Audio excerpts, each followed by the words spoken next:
ನನ್ನ ಎಲ್ಲ ಆಸೆಗಳು ಪೂರ್ಣ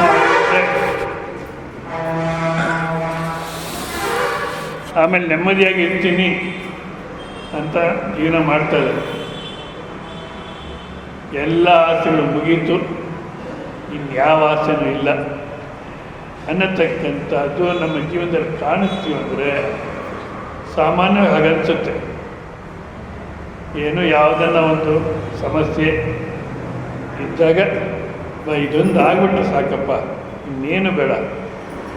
ಎಷ್ಟು ಜನ ಸ್ವಾಮಿಗಳೇ ನಮ್ಮ ಮಗಳ ಮದುವೆ ಆಗ್ಬಿಟ್ರೆ ಸಾಕು, ನಿಮ್ಮ ಜೊತೆಗೆ ಇಟ್ಬಿಡ್ತೀವಿ ಅಂದರು.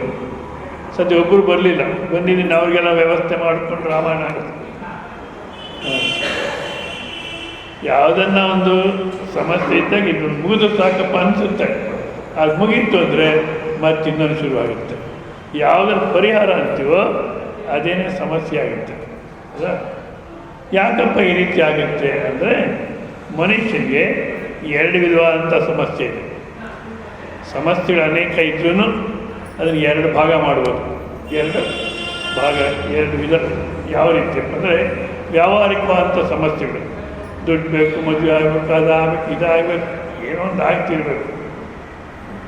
ಇದು ಎಷ್ಟೇ ಪರಿಹಾರ ಮಾಡಿಕೊಂಡ್ರು ಮುಗಿಯಲ್ಲ. ಯಾಕೆ ಅಂದರೆ ಈ ಸಮಸ್ಯೆಗಳಿಗೆಲ್ಲ ಮೂಲಭೂತವಾದಂಥ ಸಮಸ್ಯೆ ಒಂದಿದೆ. ಯಾವುದಪ್ಪ ಅಂದರೆ ನೀನೇ ಸಮಸ್ಯೆ. ಯಾವುದು? ನಾನು ಸಂಸಾರಿ, ದುಃಖಿ, ಹುಟ್ಟಿದ್ದೀನಿ, ಸಾಯ್ತೀನಿ, ಈ ಹುಟ್ಟು ಸಾವಿರ ಮಧ್ಯೆ ದುಃಖಿ ಅಂತ ಜೀವನ ಮಾಡ್ತೀನಿ ಅಂತ ಏನು ಅಂದ್ಕೊಂಡಿದ್ಯೋ ಅದೇ ಸಮಸ್ಯೆ. ಯಾಕೆಂದರೆ ಶ್ರುತಿ ಹೇಳುತ್ತೆ ತತ್ವಮಸಿ, ನೀನೇ ಬ್ರಹ್ಮ ಸ್ವರೂಪ, ಆನಂದ ಸ್ವರೂಪ ಅಂತ. ನಮಗೆ ಅಯ್ಯೋ ಎಲ್ಲ ಆನಂದ ರೀ ಅಂತೀವಿ. ಅದು ಕಾರಣ ಇಷ್ಟೇ ನೋಡಿ ಸಮಸ್ಯೆ. ಜನ್ ಫಿಲಾಸಫಿನಲ್ಲಿ ಅಲ್ಲ, ಸೂಫಿ ಫಿಲಾಸಫಿನಲ್ಲಿ ಭಾಳ ಮುದ್ದಾಗಿ ತಿಳಿಸ್ಕೊಡ್ತಾರೆ ಸಮಸ್ಯೆ ಏನು ಅಂತ. ಆ ಮುಲ್ಲಾ ನಜ್ರುದ್ದೀನ್ ಅನ್ನೋರು ಒಬ್ಬ ಸಂತ. ಸೂಫಿ ಫಿಲಾಸಫಿ, ಜೈನ್ ಫಿಲಾಸಫಿ ಇವೆಲ್ಲ ನಿಜವಾಗಿ ಬೇರೆ ಬೇರೆ ಅಲ್ಲ. ಈ ಮತೀಯ ಭಾವನೆಯಿಂದ ಅಂಧ ಮತಾಭಿಮಾನಿಗಳು ಏನೇನೋ ಮಾತಾಡ್ತಿರ್ತಾರಲ್ಲ, ಎಲ್ಲ ಉಪನಿಷತ್ ತತ್ವವನ್ನು ಹೇಳ್ತಾರೆ ಇವರೆಲ್ಲ. ಸೂಫಿಗಳು ಮುಸ್ಲಿಮ್ಸಿಂದ ಬೇರೆ ಆದವರು, ಜನ್ನು ಬೌದ್ಧಿಸಮ್ಮಿಂದ ಬೇರೆ ಆದವರು. ಹಾಗೈತ ಬುದ್ಧಿಸಮ್ ಕೂಡ ಉಪನಿಷತ್ ತತ್ವಕ್ಕೆ ವಿರೋಧವೇನಲ್ಲ. ಅವ್ರ ಶಿಷ್ಯ 4 ಜನ ಆಗ್ಬಿಟ್ಟು ವಿರೋಧ ಮಾಡಿಕೊಂಡ್ರು ಅಷ್ಟೇ. ಭಗವಾನ್ ಬುದ್ಧ ವಿರೋಧ ಅಲ್ಲ ಇಲ್ಲಿ. ಅದರಲ್ಲಿ ಆ ಸೂಫಿ ಫಿಲಾಸಫಿನಲ್ಲಿ ಮುಲ್ಲಾ ನಜ್ರುದ್ದೀನ್ ಅಂತ ಒಬ್ಬ ಸಂತ. ಅವ್ರು ಹೇಳ್ತಾರೆ ಏನು ಸಮಸ್ಯೆ ಅಂದರೆ, ಅವರು ಹೆಂಡ ಕುಡಿದ್ಬಿಟ್ಟು, ಕುಡಿತಿದ್ರೋ ಇಲ್ಲೋ ಸುಮ್ಮನೆ ಆ ರೀತಿ ಕಲ್ಪನೆ ಮಾಡ್ತಾರೆ, ಹೆಂಡ ಕುಡಿದು ಅವ್ರ ಮನೆಗೆ ಹೋಗ್ತಾರಂತೆ. ಸರಿ, ಬೆಲ್ ಮಾಡ್ತಾರೆ. ಬೆಲ್ ಮಾಡಿದ್ರೆ ಆ ಮುಲ್ಲಾ ನಜ್ರುದ್ದೀನ್ ಶ್ರೀಮತಿಯವರು ಬಂದು ಬಾಗಿಲು ತೆಗಿತಾರೆ. ಬಾಗಿಲು ತೆಗೆದ್ರೆ ಮುಲ್ಲಾ ನಜ್ರುದ್ದೀನ್ ಆಕೆಯನ್ನು ಕೇಳ್ತಾರೆ, ಅಮ್ಮ ಮುಲ್ಲಾ ನಜ್ರುದ್ದೀನ್ ಮನೆಗಿದ್ದಾರಿಯೇ ಅಂತ. ಅರ್ಥ ಆಯ್ತು ನಿಮಗೆ? ಏನಾಯಿತು? ಮುಲ್ಲಾ ನಜ್ರುದ್ದೀನ್ ಯಾರು ಹುಡುಕ್ತಿದ್ದಾನೆ? ಅವನ್ನೇ ಹುಡುಕ್ತಿದ್ದಾನೆ. ಚೆನ್ನಾಗಿ ಕುಡಿದ್ಬಿಟ್ಟು ತನ್ನಂತ ಮರೆತು ಎಲ್ಲಿದ್ದಾನೆ ಮುಲ್ಲಾ ನಜ್ರುದ್ದೀನ್ ಅಂತ ಹುಡುಕ್ತಾ ಇದ್ದಾನೆ. ಅದೇ ರೀತಿ ನಾವುಗಳನ್ನು ಆನಂದ ಸ್ವರೂಪಿಗಳಾಗಿದ್ದು ಮರೆತು ಬಿಟ್ವಿ. ಯಾವ ಜನ್ಮದಲ್ಲಿ ಮರೆತು ಬಿಟ್ವಿ. ಮರೆತು ಆನಂದನ ಹುಡುಕ್ತಾ ಇದ್ದೀವಿ. ಗಲಾಟೆ ಮಾಡಬೇಡಮ್ಮ, ಸುಮ್ಮನೆ ಕೂತ್ಕೊಳ್ಳಿ. ಆನಂದನ ಹುಡುಕ್ತಾ ಇದ್ದೀವಿ, ಹೌದಾ? ಸರಿ, ಆ ಮುಲ್ಲಾ ನಜ್ರುದ್ದೀನ್ ಶ್ರೀಮತಿಯವರು ಹೇಳ್ತಾರೆ, ನೀವೇ ಮುಲ್ಲಾ ನಜ್ರುದ್ದೀನು, ಕುಡಿದು ನಿಮ್ಮನ್ನು ನೀವು ಮರೆತು ಬಿಟ್ಟಿದ್ದೀರಾ, ನೀವೇ ಮುಲ್ಲಾ ನಜ್ರುದ್ದೀನ್ ಅಂತ. ಆತ ಹೇಳ್ತಾನೆ, ಚೆನ್ನಾಗಿ ಅರ್ಥ ಆಯ್ತಮ್ಮ ನೀವು ಹೇಳಿದ್ದು, ಇವಾಗ ಎಲ್ಲಿದ್ದಾನೆ ಹೇಳಿ. ಚೆನ್ನಾಗಿ ಅರ್ಥ ಆಯಿತು, ಇವಾಗ ಎಲ್ಲಿದ್ದಾನೆ ಹೇಳಿ ಅಂತಾರೆ. ಅದೇ ರೀತಿ ನಾವುಗಳನ್ನು ನಾವೇ ಆನಂದ ಸ್ವರೂಪಲಾಗಿಟ್ಕೊಂಡು ಅವಿಚಾರ ಅನ್ನತಕ್ಕಂಥ ಹೆಂಡವನ್ನು ಕುಡಿದು ಮರೆತು ಬಿಟ್ಟಿದ್ದೀವಿ. ಇಲ್ಲಿಗೆ ಬಂದಾಗ ನೀನೇ ಅದು, ನೀನೇ ಆನಂದ, ಎಲ್ಲಿ ಹುಡುಕಿ ಆನಂದನ ಅಂದರೆ, ಸ್ವಾಮೀಜಿ ನೀವು ಹೇಳಿ ಚೆನ್ನಾಗಿ ಅರ್ಥ ಆಯಿತು, ಇವಾಗ ಏನು ಮಾಡ್ಬೇಕು ಹೇಳಿ ಆನಂದಕ್ಕೆ ಅಂತೀವಿ. ಯಾಕೆಂದರೆ ಸರಿಯಾಗಿ ವಿಚಾರವನ್ನು ಕೇಳಿ ನೋಡ್ಕೊಳ್ಳೋಕ್ಕೆ ನಾವು ಪ್ರಯತ್ನ ಮಾಡೋಲ್ಲ, ಸುಮ್ಮನೆ ಕೇಳಿ ಬಿಟ್ಬಿಡ್ತೀವಿ. ನೋಡಿ, ನಮ್ಮಲ್ಲಿ ಎರಡು ರೀತಿ ಅನುಭವ ಇದೆ. ಅನುಭವ ಅನೇಕ ಇದ್ರೂ ಎರಡು ಭಾಗ ಮಾಡುತ್ತೆ ಶಾಸ್ತ್ರ ನಮ್ಮ ಎಲ್ಲರ ಅನುಭವವನ್ನು. ಏನಪ್ಪ ಅಂದರೆ, ಒಂದು ದರ್ಶನ ವೃತ್ತಿ, ಇನ್ನೊಂದು ಅದರ್ಶನ ವೃತ್ತಿ ಅಂತ. ದರ್ಶನ ವೃತ್ತಿ ಅಂದರೆ ಶರೀರ, ಇಂದ್ರಿಯ, ಬುದ್ಧಿ, ಮನಸ್ಸು, ಅಹಂಕಾರ ಜೊತೆಗೆ ಸೇರಿಕೊಂಡು ದೃಷ್ಟಿ ಜೊತೆಗೆ ವ್ಯವಹಾರ ಮಾಡತಕ್ಕಂಥ ಅನುಭವ ನಮಗಿದೆ. ಇದೆಯೋ ಇಲ್ಲ? ಶರೀರ, ಇಂದ್ರಿಯ, ಬುದ್ಧಿ, ಮನಸ್ಸಿನ ಜೊತೆಗೆ ಸೇರಿಕೊಂಡು ನಾನಿಂಥವನು ಅಂತ ತೀರ್ಮಾನ ಮಾಡಿಕೊಂಡು ದೃಷ್ಟಿ ಜೊತೆಗೆ ವ್ಯವಹಾರ ಮಾಡ್ತಿರ್ತೀವಿ, ಬೆಳಿಗ್ಗೆ ಎದ್ದಾಲಿಂದ ರಾತ್ರಿ ಮಲಗೋ ತನಕ. ಹೌದಾ? ಅದೇ ರೀತಿ ಕನಸಿನಲ್ಲೂ ಅದೇ ವ್ಯವಹಾರ ನಡೆಯುತ್ತೆ. ಅದೇ ರೀತಿ ಇದನ್ನು ದರ್ಶನ ವೃತ್ತಿ ಅಂತ. ಈ ಅನುಭವ ಇದೆ ನಮಗೆಲ್ಲ. ಇನ್ನೊಂದು ಅದರ್ಶನ ವೃತ್ತಿ. ಯಾವ ಶರೀರ, ಇಂದ್ರಿಯ, ಬುದ್ಧಿ, ಮನಸ್ಸು, ಅಹಂಕಾರ ಯಾವುದು ಇಲ್ಲದಿರ, ಯಾವ ದೃಶ್ಯನೂ ಇಲ್ಲದಿರ ನಾನು ಉಳಿದೋಗಿರ್ತೀನಿ. ಯಾವಾಗಪ್ಪ ಅಂದರೆ ನಿದ್ದೆ ಅಂತೀವಿ. ಕೈವಲ್ಯಾನಂದ ಸ್ವಾಮಿಗಳು ನಿದ್ದೆನೇ ಬ್ರಹ್ಮ ಅಂತಾರೆ. ಅಲ್ಲ, ನಿದ್ದೆನೇ ಬ್ರಹ್ಮ ಅಂತ ಹೇಳ್ತಿಲ್ಲ. ಮತ್ತು ಬ್ರಹ್ಮನನ್ನ ನಿದ್ದೆ ಅಂತಿದ್ದೀಯಾ? ನೀವು ನೋಡಿ, ಚೆನ್ನಾಗಿ ನಿದ್ದೆ ಅನ್ನೋ ಮನಸ್ಸು ತಂದ್ಕೊಂಡು ಚೆನ್ನಾಗಿ ವಿಚಾರ ಮಾಡಿ. ಅಲ್ಲಿ ನೀವು ಓಹೋ ಇದು ನಿದ್ದೆ ಅಂದರೆ, ಈಗ ನಮಗೆ ಒಂದು ತೆರೆ ಬಿದ್ದಿದೆ, ಅದಕ್ಕೇನು ಕಾಣ್ತಿಲ್ಲ, ನಿದ್ದೆ ಅಂದರೆ ಇದು ಅಂತ ಆ ನಿದ್ದೆ ಅನ್ನತಕ್ಕಂಥ ಹೊತ್ತು ನಿಮ್ಮ ಅನುಭವಕ್ಕೆ ಬಂದಿದೆಯೋ? ಬೆಳಿಗ್ಗೆ ಎದ್ದ ಮೇಲೆ ಅದಕ್ಕೆ ನಿದ್ದೆ ಅಂತ ಹೆಸರಿಟ್ಟು ಏನೋ ಹೇಳ್ತೀವಿ, ಶಾಸ್ತ್ರಕಾರರು ಹಾಗೆ ಹೇಳ್ತಾರೆ. ಆದರೆ ಈ ಜಾಗೃತ ಅವಸ್ಥೆ ಬುದ್ಧಿ ನಿದ್ದೆ ನೋಡಿದ್ಯೋ?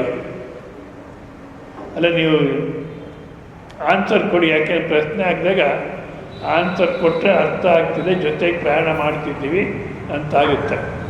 ಇಲ್ಲ ನಾನು ಹೇಳ್ಕೊಂಡು ಹೋಗ್ತೀನಿ, ನಿಪ್ಪ ನೀವು ಅಯ್ಯೋ ಏನು ಹೇಳಿ ಬಿಡು ಅಂದರೆ ಪ್ರಯೋಜನ ಇಲ್ಲ. ನಿದ್ದೆ ಅಂತ ಇವಾಗ ಯಾವುದಕ್ಕೆ ಹೇಳ್ತಿರೋ ಅಲ್ಲಿದ್ದಾಗ ಓಹೋ ಇದು ನಿದ್ದೆ ಅಂತ ಗುರುತಿಸಿದಿರೋ ನಿದ್ದೆನ? ಇಲ್ಲ. ಹೌದಾ? ಮತ್ತು ಏನಪ್ಪ ಆಗಿತ್ತಲ್ಲಿ? ಆನಂದವಾಗಿದ್ದೆ, ಹಾಯಾಗಿದ್ದೆ ಅಂತೀವೋ ಇಲ್ಲ? ಆ ಆನಂದ, ಆ ಹಾಯಿ ಎಲ್ಲಿಂದ ಬಂತು? ಬಂದಿದ್ದಲ್ಲ, ನೀನೇ ಅದು. ಆ ಆನಂದ ಅನ್ನತಕ್ಕಂಥದ್ದೇ ನೀನು. ಈಗಲೂ ಅದೇ ಆನಂದ ಸ್ವರೂಪ ನಿದ್ದೆನಲ್ಲಿ ಹೇಗಿದ್ರೋ ಅದು ಹೊರಟೋಯ್ತು, ಬೇರೆ ಬಂತು ಅಂತಿಲ್ಲ. ನಿದ್ದೆನಲ್ಲಿ ಏನಿತ್ತೋ, ಯಾವುದಕ್ಕೆ ನಿದ್ದೆ ಅಂದರೂ ಅದ್ರ ಜೊತೆ ಇವೆಲ್ಲ ಬಂದು ಸೇರ್ಕೊಳ್ತು. ಶರೀರ, ಇಂದ್ರಿಯ, ಬುದ್ಧಿ, ಮನಸ್ಸು ಆಗ್ತಾ ಎಲ್ಲ ಸೇರ್ಕೊಳ್ತು. ಹರಿ ಓಂ ಹರಿ ಓಂ. ಇವಾಗ ಏನು ಮಾಡಬೇಡಿ, ಸುಮ್ಮನೆ ಬಂದು ಕೂತ್ಕೊಳ್ಳಿ. ಇಲ್ಲ ಸುಮ್ಮನೆ, ಯಾಕೆಂದರೆ ಎಲ್ಲ ನಿಮ್ಮನ್ನೇ ನೋಡೋಕ್ಕೆ ಶುರು ಮಾಡೋದು. ಅದು ಮನುಷ್ಯ ಮನಸ್ಸು ಆಗಿದೆ. ಶ್ವಾನ ತಿಪ್ಪೆಯ ಮೇಲೆ ಮಲಗಿರೋ, ಸುಮ್ಮನೆ ಕೂತ್ಬಿಡಿ. ಶ್ವಾನ ತಿಪ್ಪೆಯ ಮೇಲೆ ಮಲಗಿರೋರು ಪೂರ್ವಿಕ ಜ್ಞಾನ ಶುಭಚಿಂತೆಯಂತೆ. ಏನು ಗಾಳಿ ಬೀಸಿ ಬಲ್ಲ ಹಾರಿ ಧುಮುಕುವುದು ಮಾನವನ ಮನಸ್ಸಂತೆ. ಮಂಕುತಿಮ್ಮ ನಾಯಿ ಒಂದು ತಿಪ್ಪೆ ಹತ್ರ ಮಲಗಿರುತ್ತಂತೆ. ಏ ಮಕ್ಕಳ, ಸುಮ್ಮನೆ ಕೂಡಮ್ಮ, ಓಡಾಡಬಾರ್ದು. ತಿಪ್ಪೆ ಮೇಲೆ ಮಲಗಿರುತ್ತೆ. ಯಾವ ಜನ್ಮದಲ್ಲಿ ಏನು ಮಾಡಿದ್ನೋ ಇಂಥ ನಾಯಿ ಜನ್ಮ ಬಂದ್ಬಿಡ್ತು, ಇನ್ಮೇಲಾದ್ರೂ ಶುಭವಾಗಿ ಚೆನ್ನಾಗಿರ್ಬೇಕು ಅಂತ ಯೋಚನೆ ಮಾಡುತ್ತಂತೆ. ಅಷ್ಟೊತ್ತಿಗೆ ಒಂದು ಹುಡುಗ ಚಡ್ಡಿ ಬಿಚ್ಕೊಂಡು ಅಲ್ಲಿ ಕೂತ್ಕೊತಾನೆ. ನಿಮ್ಗೆ ಅರ್ಥ ಆಗುತ್ತೆ ಯಾತಕ್ಕೆ ಕೂತ ಅಂತ. ತಕ್ಷಣ ಅಲ್ಲಿಗೆ ಧುಮುಕುತ್ತಂತೆ, ಹಾರಿ ಧುಮುಕೋದು ಮಾನವನ ಮನಸ್ಸಂತು. ಮಂಕುತಿಮ್ಮ ಈ ಥರ ಹೇಳ್ತಿದ್ದಾರೆ, ಇಲ್ಲೇ ಗಮನ ಕೊಡಿ, ಪ್ರಶ್ನೆಗೆ ಸಮಾಧಾನ ಕೊಡಿ ಅಂತ ಹೇಳ್ತಿದ್ರೆ ಅಲ್ಲಿ ಬಂದ ತಕ್ಷಣ ಹತ್ತ ಕಡೆ ಹೊರತು ಮನಸ್ಸೆಲ್ಲ ಏಕಾಗ್ರತೆ ಇರಬೇಕು. ಕೇಳಿ, ಅಂದರೆ ಆ ನಿದ್ದೆ ಅಂತ ನಾವು ಹೇಳ್ತಿದ್ದೀವಿ, ನಿಜವಲ್ಲ ಅದು ನಿದ್ದೆ ಅಲ್ಲ, ನಮ್ಮ ನಿಜ ಸ್ವರೂಪ ಆನಂದ. ಅಷ್ಟೇ ಅಲ್ಲ, ಅದು ದೇಶ ಕಾಲಕ್ಕೆ ಅತೀತವಾಗಿದೆ. ಈಗ ನೋಡಿ, ಈಗಲೂ ಅದೇ ಸ್ವರೂಪ. ನೀವು ದೇಶ ಕಾಲ ಇದೆ, ನೀವಿದ್ದೀರ. ಕನಸಿನಲ್ಲೂ ದೇಶ ಕಾಲ ಇರುತ್ತೆ, ನೀವಿರ್ತೀರ. ನಿದ್ದೆ ಅಂದಾಗ ದೇಶ ಇಲ್ಲ, ಕಾಲ ಇಲ್ಲ. ನಿಮಗೆ ನಿದ್ದೆನಲ್ಲಿ ನಿದ್ದೆ ಅಂತ ಯಾವ ಅನುಭವ ಕೇಳ್ತಿರೋ ಆಗ ನಾನು ಇಂಥ ಮನೆಯಲ್ಲಿ ಇಂಥ ಕಡೆ ನಿದ್ದೆ ಮಾಡ್ತಿದ್ದೀನಿ ಅಂತ ಅನ್ನಿಸ್ತು. ಇಂಥ ಟೈಮಲ್ಲಿ ನಿದ್ದೆ ಮಾಡ್ತಿದ್ದೀನಿ. ಬೆಳಗ್ಗೆ ಎದ್ದು 8 ಗಂಟೆ ನಿದ್ದೆ ಮಾಡಿದೆ ಅಂತಾರೆ. ಬರೀ ಸುಳ್ಳು ಇವೆಲ್ಲ. 8 ಗಂಟೆ ನಿದ್ದೆ ಮಾಡಿದ್ರೆ ಹೇಗೆ ಲೆಕ್ಕ ಆಗ್ತೀಯ? ಅಲ್ಲ, ಇಷ್ಟೊತ್ತಿಗೆ ಮಂಚದ ಮೇಲೆ ಹೋದೆ, ಇಷ್ಟೊತ್ತಿಗೆ ಎದ್ದೆ ಅಂತಾರೆ. ಮಂಚದ ಮೇಲೆ ಹೋಗಿದ್ದು ಎಚ್ಚರ, ನಿದ್ದೆ ಅಲ್ಲ ಅದು, ಹೌದಾ? ಆ ನಿದ್ದೆ ಯಾವಾಗ ಬರುತ್ತೋ ಅವಾಗ ಟೈಮ್ ನೋಟ್ ಮಾಡ್ಕೋ.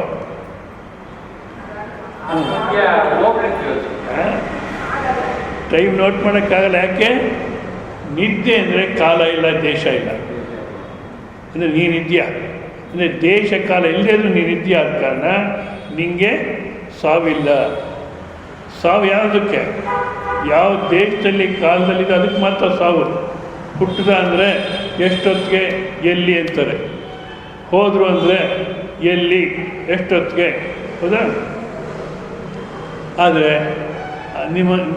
ನೀನು ಅಂದರೆ ಶರೀರ, ಇಂದ್ರಿಯ, ಬುದ್ಧಿ, ಮನಸ್ಸು, ಅಹಂಕಾರ ಎಲ್ಲವನ್ನೂ ಬಿಡಿಸ್ಕೊಂಡಿರತಕ್ಕಂಥ ಸ್ವರೂಪ ಯಾವುದೋ ನಿದ್ದೆ ನಮ್ಗೆ ಸ್ಪಷ್ಟವಾಗಿ ಅನುಭವ ಬರುತ್ತೆ. ಅದು ದೇಶ ಕಾಲಕ್ಕೆ ಅತೀತ. ಅದು ಹುಟ್ಟು ಇಲ್ಲ, ಸಾಯೋದು ಇಲ್ಲ. ನಿನಗೆ ಹುಟ್ಟು ಇಲ್ಲ, ಸಾವು ಇಲ್ಲ.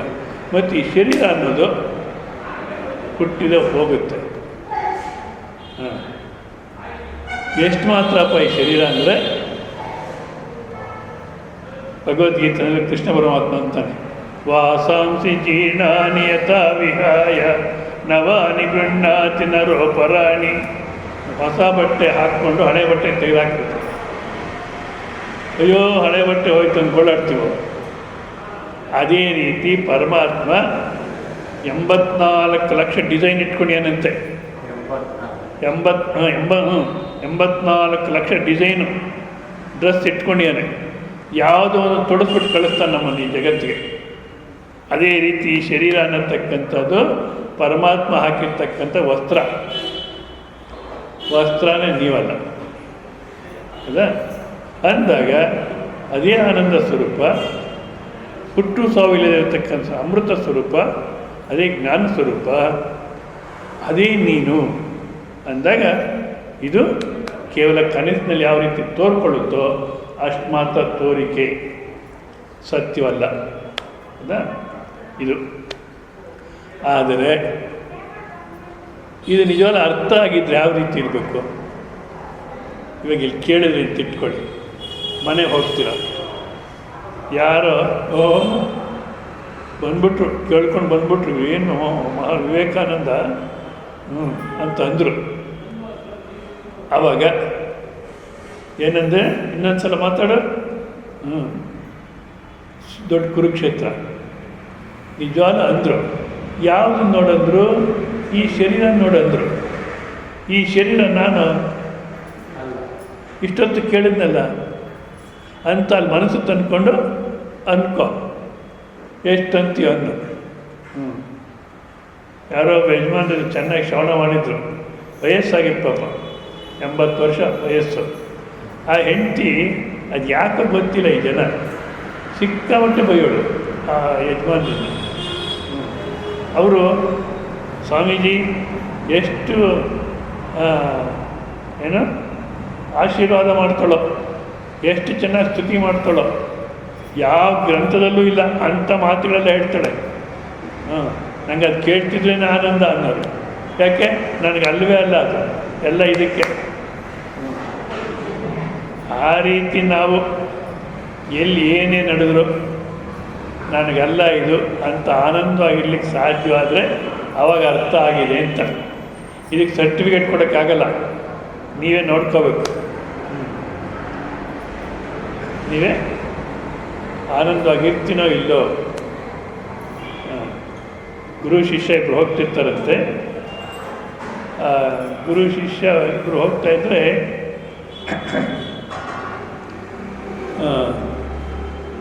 ನೋಡಪ್ಪ, ನಾವು ಬೆಳಗ್ಗೆಯಿಂದ ಪ್ರಯಾಣ ಮಾಡ್ತಿದ್ದೀವಿ, ಈಗ ರಾತ್ರಿ 8 ಗಂಟೆ ಆಯಿತು, ಸುಸ್ತಾಗ್ತಾ ಇದೆ. ಆದರೆ ಎಲ್ಲೂ ಭಿಕ್ಷಾನೂ ಸಿಕ್ಕಿಲ್ಲ. ಈಗ ಛತ್ರಕ್ಕೆ ಹೋಗಿ ಬಾಗಿಲು ತಟ್ತೀವಿ. ಅವನ ಛತ್ರದವನು ಬಂದು ಬಾಗಿಲು ತೆಗಿತಾನೆ. ರಾತ್ರಿ 11 ಆಗಿರುತ್ತೆ. ಬಾಗಿಲು ತೆಗೆದು ರಾತ್ರಿ 11 ಗಂಟೆ ನಮ್ಮ ನಿದ್ದೆ ಕೇಳಿಸ್ತೀರ. ನಿಮಗೇನು ಬುದ್ಧಿ ಇಲ್ಲ? ಗುರು ಶಿಷ್ಯ ಅಂದ್ಬಿಟ್ಟು ಇವಾಗಲೇ ಬರೋದು ಅಂತ ಬೈದ್ಬಿಟ್ಟು ಬಾಗಿಲು ಹಾಕ್ಕೊಂಡು ಹೊರಟೋಗ್ತಾನೆ. ಹೌದಾ? ಮತ್ತೆ ನಾವು ಇನ್ನೆಲ್ಲೋ ಹೋಗೋಕ್ಕಾಗಲ್ಲ. ಮತ್ತೆ ಬಾಗಿಲು ತಡ್ತೀವಿ. ಅವನು ಬಂದು ನೋಡುವ, ನೀವೇನಾ ಇವಾಗ ಹೇಳಿದ್ದು ಅರ್ಥ ಆಗಲಿಲ್ವಾ?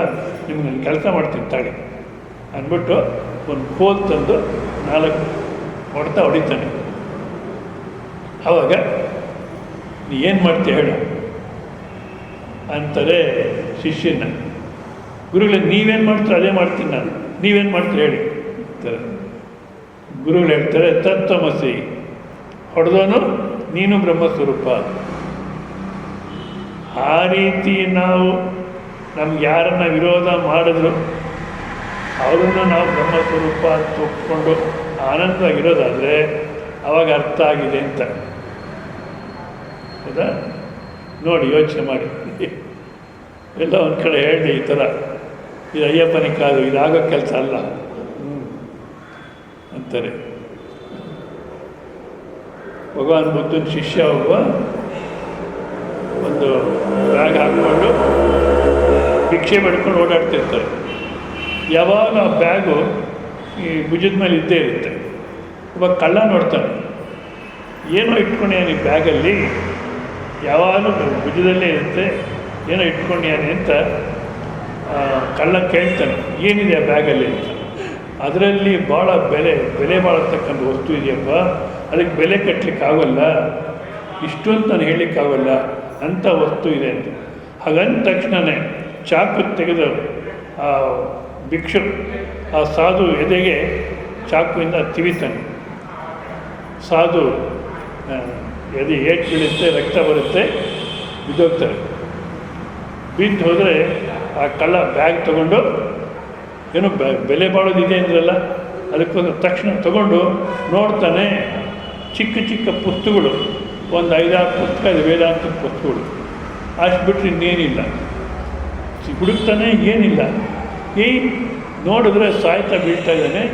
ಅಯ್ಯಯ್ಯೋ, ಈ ಪುಸ್ತಕಗಳಿಗೋಸ್ಕರ ನಾನು ಸಾಯಿಸ್ದಾಗೈತೆ, ಎಂತ ಅನಾಹುತ ಆಗೋಯಿತು. ಅಲ್ಲ, ಬೆಲೆ ಬಾಳತಕ್ಕಂಥದ್ದು, ಬೆಲೆ ಕಟ್ಟಲಿಕ್ಕಾಗದೇ ಇರತಕ್ಕಂಥದ್ದು ಇದೆ ಅಂದರೆ ಇಲ್ಲೇನು ಇಲ್ಲವೇ ಇಲ್ಲ, ಇದಕ್ಕೋಸ್ಕರ ನೀನು ಸಾಯಿಸಿದ್ನಲ್ಲ ನಾನು ಅಂದರೆ, ಅವಾಗ ಅವರು ಸಮಾಧಾನದಿಂದ ಆಶೀರ್ವಾದ ಮಾಡ್ತಾ ಹೇಳ್ತಾರೆ, ಬೆಲೆ ಬಾಳೋದಿದೆ, ಇವಾಗ ನಿಂಗೆ ಅರ್ಥ ಆಗೋಲ್ಲ, ಒಂದು ಕೆಲಸ ಮಾಡು, ಕಳ್ತನ ಬಿಟ್ಬಿಡು, ಭಿಕ್ಷೆ ಎತ್ಕೊಂಡು ಜೀವನ ಮಾಡು, ಆ ಗ್ರಂಥಗಳ ಅಧ್ಯಯನ ಮಾಡು, ಅವಾಗ ನಿಂಗೆ ಅರ್ಥ ಆಗುತ್ತೆ ಏನು ಬೆಲೆ ಬಾಳತಕ್ಕಂಥದ್ದು ಅಂತ ಅರ್ಥ ಆಗುತ್ತೆ. ಆಮೇಲೆ ಒಂದ್ಸಲ ಭಗವಾನ್ ಬುದ್ಧನ ದರ್ಶನ ಮಾಡಿ ಆಮೇಲೆ ಶರೀರ ಬಿಟ್ಬಿಟ್ಟು ಜನ್ಮ ಸಾರ್ಥಕ ಆಗುತ್ತೆ. ಅಂದರೆ ಪ್ರಾಣ ತೆಗೆದ್ರೂ ಅವನ ಮೇಲೆ ವಿರೋಧ ಬರಲಿಲ್ಲ. ಆ ಮಟ್ಟಕ್ಕೆ ನಾವು ಜೀವನ ಮಾಡ್ಬೋದು. ಆದರೆ ನಮಗಿವಾಗ ಹಾಗೆ ಅನಿಸುತ್ತೆ, ಮನೆಗೆ ಹೋದ್ವಿ ಅಂದರೆ ಎಲ್ಲ ಬದಲಾವಣೆ ಆಗಿಬಿಡುತ್ತೆ. ಹೌದಾ? ಯಾಕಪ್ಪ ಅಂದರೆ ನಮ್ಮ ಮನಸ್ಸಿಗೆ, ಬುದ್ಧಿಗೆ, ಅಂತಃಕರಣಕ್ಕೆ ಅದನ್ನು ಹಿಡಿಯತಕ್ಕಂಥ ಕೆಪಾಸಿಟಿ ಇಲ್ಲ. ಇವಾಗ ನೋಡಿ, ನಿದ್ದೆ ಮಾಡಬೇಡಿ. ಯಾಕೆ? ಸರಿಯಾಗಿ ಕುಡಿ, ಕೈ ಹೊರದ್ಕೊಳ್ಬೇಡ. ಒಂದು ಸಲ ಎಲ್ಲ ರಾಯದುರ್ಗ ಅನ್ನೋ ಕಡೆ ಇದೇ ರೀತಿ ಯಾರ ಮುಂದುಗಡೆ ಕೂತ್ಕೊಂಡ್ರೆ ನಿದ್ದೆ ಮಾಡ್ತಿದ್ರು. ನಾನು ಹೇಳಿದೆ, ಯಾಕೆ ನಿದ್ದೆ ಮಾಡ್ತೀರಾ? ಎದ್ದೇಳಿ, ಯಾವ ಪುಣ್ಯನೋ ಬಂದು ಕೂತಿದ್ದೀವಿ, ಎಣ್ಣೆ ಬಂದಾಗ ಕಣ್ಣು ಮುಚ್ಕೊಂಡ್ರು ಅಂತ ಇವಾಗ ನಿದ್ದೆ ಮಾಡಿಬಿಟ್ರೆ ವೇಸ್ಟು ಅಂತ ಎಬ್ಬಿಸ್ತೆ ನಾನು. ಪಕ್ಕದಲ್ಲಿ ಅವ್ರು ಸ್ವಾಮಿಗಳಿದ್ರು, ಅವರು ಸಪೋರ್ಟು ಏನಂತ, ರಾತ್ರೆಲ್ಲ ಪ್ರಯಾಣ ಮಾಡ್ಕೊಂಬಂದಿಯಾನೆ, ಅದಕ್ಕೋಸ್ಕರ ನಿದ್ದೆ ಮಾಡ್ತೀಯಾನೆ ಅಂತ. ನಾನು ಹೇಳಿದೆ, ಆಯಿತು. ಮಗನ ಮದುವೆ ಬೆಳಗಿನ ಜಾವ 5:15 ಮುಹೂರ್ತ. ಹೈದ್ರಾಬಾದಿಂದ ದೊಡ್ಡಬಳ್ಳಾಪುರ ಬಂದಿದ್ದಾರೆ. ಬೆಳಗಿನ ಜಾವ 4 ಗಂಟೆಗೆ ಬಂದು ಇಳಿತಾರೆ. ಹುಡುಗನ ತಂದೆ ತಾಯಿ ಬಂಧು ಬಳಗ ಎಲ್ಲ 4 ಗಂಟೆಗೆ ಬಂದು ಇಳಿತಾರೆ, 5:30 ಮುಹೂರ್ತ. ಹೌದಾ? ಇವಾಗ ನೀವು ಮಲಕ್ಕೊಳ್ಳಿ, ಸ್ವಲ್ಪ ರೆಸ್ಟ್ ತೊಗೊಳ್ಳಿ, ಆಮೇಲೆ ನೋಡ್ಕೊಳ್ಳೋಣ ಮುಹೂರ್ತನ, ನಿದ್ದೆ ಮಾಡಿ ಅಂದರೆ ಮಾಡ್ತಾರೋ? ನಿದ್ದೆ ಬರುತ್ತೋ? ಅಲ್ಲಿ ಎಷ್ಟು ಆಸಕ್ತಿ ಇರುತ್ತೋ ಅಷ್ಟು ಆಸಕ್ತಿ ಇಲ್ಲೂ ಬರಬೇಕು. ಹಾಂ, ಹೌದಾ? ಯಾಕಪ್ಪ ನಮ್ಮ ಮನಸ್ಸಿಗೆ ಇದು ಆಸಕ್ತಿ ಬರಲ್ಲ, ಕೇಳಿದ್ರು ಹಿಡಿಯೋಲ್ಲ, ಮರೆತು ಬಿಡ್ತೀವಿ. ಯಾಕೆಂದರೆ ಅಂತಃಕರಣ ತಯಾರಾಗಲಿಲ್ಲ ಅಂತ ಮಾಡತಕ್ಕಂಥ ಜೀವನವನ್ನು ಯೋಗ ಬುದ್ಧಿಯಿಂದ ಮಾಡು ಅಂತ ಹೇಳಿದ್ರು ನನಗೆ. ಯೋಗ ಬುದ್ಧಿಯಿಂದ ಯಾವ ರೀತಿ ಮಾಡೋ ಕರ್ಮಗಳನ್ನು ಅಂದರೆ, ಅದೇ ಭಗವಾನ್ ಬುದ್ಧನ ಸಂಪ್ರದಾಯದಲ್ಲಿ ಒಬ್ಬ ಬರ್ತಾರೆ, ಏಕಸಾಟಿ ಅಂತ. ಅಂದರೆ ಒಂದೇ ವಸ್ತ್ರ ಇರುತ್ತೆ, ಗಂಡ ಹೆಂಡತಿ ಇಬ್ಬರಿಗೂ ಒಂದೇ ವಸ್ತ್ರ. ಆ ವಸ್ತ್ರನ ಉಟ್ಕೊಂಡು ಅವರು ಮಾರ್ಕೆಟ್ಗೆ ಹೋಗಿ ಏನೋ ಕೆಲಸ ಮಾಡ್ಕೊಂಡು ಬರ್ತಾರೆ. ಮತ್ತು ಈಕೆ ಯಾವಾಗಾದರೂ ಹೊರಗಡೆ ಹೋಗ್ಬೇಕಾದ್ರೆ ಅದೇ ವಸ್ತ್ರ ಉಟ್ಕೊಂಡು ಹೋಗ್ತಾಳೆ. ಇಬ್ಬರು ಒಟ್ಟಿಗೆ ಯಾವತ್ತೂ ಜೊತೆಗೆ ಹೋಗಿಲ್ಲ, ಯಾಕೆಂದರೆ ಒಂದೇ ವಸ್ತ್ರ ಇದೆ. ಈ ರೀತಿ ಇರಬೇಕಾದ್ರೆ ಏನಾಗುತ್ತೆ, ಅವರು ವಸ್ತ್ರ ಉಟ್ಕೊಂಡು ಮಾರ್ಕೆಟ್ಗೆ ಹೋಗಿರ್ತಾರೆ, ಯಾರೋ ಹೇಳ್ತಾರೆ ಭಗವಾನ್ ಬುದ್ಧ ಬಂದಿಯಾನೆ, ಪ್ರವಚನ ಮಾಡ್ತಾರೆ ಇವಾಗ ಅಂತ. ಇವ್ರಿಗೂ ಕೇಳಬೇಕನ್ಸುತ್ತೆ ಏಕಸಾಟಿಗೆ. ಇವರು ಹೋಗ್ತಾರೆ ಪ್ರವಚನಕ್ಕೆ. ಸರಿ, ಭಾಳಷ್ಟು ಜನ ಸೇರಿರ್ತಾರೆ, ಪ್ರವಚನ ಭಾಳಷ್ಟು ಜನ ಹೇಳ್ತಾರೆ ಭಗವಾನ್ ಬುದ್ಧ. ಇವ್ರಿಗೂ ಭಾಳ ಸಂತೋಷ ಆಗುತ್ತೆ. ಪ್ರವಚನ ಆದಮೇಲೆ ಅಲ್ಲ, ಕರ್ಮ ಯಾವ ರೀತಿ ಮಾಡಬೇಕು ಅನ್ನೋಕ್ಕೆ ಹೇಳ್ತಾ ಇದ್ದೀನಿ. ಪ್ರವಚನ ಆದಮೇಲೆ ಎಲ್ಲರೂ ಭಗವಾನ್ ಬುದ್ಧನಿಗೆ ಹಣ್ಣು ಕೊಟ್ಟಿರ್ತಾರೆ, ಹಣ್ಣು ಕೊಟ್ಟು ನಮಸ್ಕಾರ ಮಾಡ್ತಾರೆ, ಇದು ದಕ್ಷಿಣೆ ಕೊಡ್ತಿರ್ತಾರೆ, ಏನೋ ಒಂದು ಕೊಟ್ಟು ನಮಸ್ಕಾರ ಮಾಡ್ತಿರ್ತಾರೆ. ಈ ಏಕಸಾಟಿ ನನ್ನ ಹತ್ರ ಏನೂ ಇಲ್ಲ, ಏನು ಮಾಡಲಿ ನಾನು, ಏನು ಕೊಡಲಿ, ಈ ವಸ್ತ್ರ ಒಂದಿದೆ ಇದನ್ನೇ ಕೊಟ್ಬಿಡ್ಲು ಅಂದರೆ ಮನಸ್ಸು ಹೇಳುತ್ತೆ, ಪಿಚ್ಚು ಕೆಲಸ ಮಾಡಬೇಡ, ಇದು ಕೊಟ್ಬಿಟ್ರೆ ನೀನು ಈಚೆ ಬರೋಕ್ಕಾಗಲ್ಲ, ನೀನು ಹೆಂಡತಿನ ಈಚೆ ಬರೋಕ್ಕಾಗಲ್ಲ, ಹೋಗಿ ಸುಮ್ಮನೆ ಹೊಟ್ಟಲ್ಲೋ, ಇಂಥ ಮಹಾನ್ ಭಾವನಿಗೆ ಇಷ್ಟು ಚೆನ್ನಾಗಿ ನೀನೇ ಆನಂದ ಸ್ವರೂಪ ಅಂತ ತಿಳಿಸ್ಕೊಡ್ತೇನೆ, ನಾನೇನು ಕೊಡ್ದಿರೋ ಹೋದರೆ ಸರಿಯಿಲ್ಲ ಅಂತ ಮನಸ್ಸು ಒಪ್ಪಲ್ಲ. ಕೊನೆಗೆ ಏನು ಮಾಡ್ತಾನೆ, ಆ ಬಟ್ಟೆನೇ ತೆಗೆದು ವಸ್ತ್ರದಾನ ಮಾಡಿಬಿಡ್ತಾನೆ. ಮಾಡಿ ಬರೀ ಮೈನಲ್ಲಿ ಗೆದ್ದೆ ಗೆದ್ದೆ ಗೆದ್ದೆ ಅಂತ ಹೊರಟೋಗ್ತಾನೆ. ನೋಡಿ, ಆ ಒಳ್ಳೆ ವಸ್ತ್ರದಾನ ಮಾಡತಕ್ಕ ಒಳ್ಳೆ ಕೆಲಸ. ನಾವುಗಳು ಅಷ್ಟೇ ಧಾರ್ಮಿಕ ಅಂತ ಒಳ್ಳೆ ಕೆಲಸಗಳನ್ನ ಮಾಡಬೇಕು ಹೊರತು ಅನೀತಿ ಅನ್ಯಾಯ ಬೇರೆ ಹಿಂಸೆ ಮಾಡಲಿಕ್ಕೆ ಹೋಗಬಾರ್ದು, ಬೇರೆ ನೋಯಿಸ್ಲಿಕ್ಕೆ ಹೋಗಬಾರ್ದು. ಹೌದಾ? ಮಾಡಬೇಕಾದ್ರೆ ಏನು ಫಲ ಯೋಚನೆ ಮಾಡಿಲ್ಲ, ಒಳ್ಳೆ ಕೆಲಸ ಮಾಡಬೇಕಷ್ಟೇ. ಅದರಿಂದ ಏನು ಫಲ ನಾವು ಯೋಚನೆ ಮಾಡಿದ್ರೆ ಅದು ವ್ಯಾಪಾರ ಆಯಿತು. ದೇವಸ್ಥಾನಕ್ಕೆ ಹೋಗ್ತೀವಿ, ಏನು ದಿವಸ ಹೋಗಿ ಏನು ಫಲ, ಏನು ಪ್ರಯೋಜನ ಅಂದರೆ ಅರ್ಥ ಆಗಿಲ್ಲ. ದೇವಸ್ಥಾನ ಅಂದರೂ ಅರ್ಥ ಆಗಿಲ್ಲ, ವ್ಯಾಪಾರ ಆಯಿತು. ಅಲ್ಲ, ಒಳ್ಳೆಯ ಕೆಲಸ ಮಾಡತಕ್ಕಂಥದ್ದೇ ಧರ್ಮ. ಕೊಟ್ಟ ಗೆದ್ದೆ ಗೆದ್ದೆ ಗೆದ್ದೆ ಅಂತ 3 ಸಲ ಕೂತ್ಕೊಂಡು ಓಡೋಗ್ತಾನೆ. ಇವಾಗ ನಿಮ್ಗೇನು ಅನಿಸುತ್ತೆ, ಈಗ ಈ ಥರ ಕೆಲಸ ಮಾಡಬೇಕು ಅಂದರೆ ಬುದ್ಧಿ ಇಲ್ಲದ ಕೆಲಸ ಇವೆಲ್ಲ ಅಲ್ಲ, ಏನು ಬರುತ್ತೆ ಅಂತ ಯೋಚನೆ ಮಾಡಿದಿರ, ಈ ಥರ ಮಾಡಿದ್ರೆ ಹೇಗೆ ಅಂತೀರ.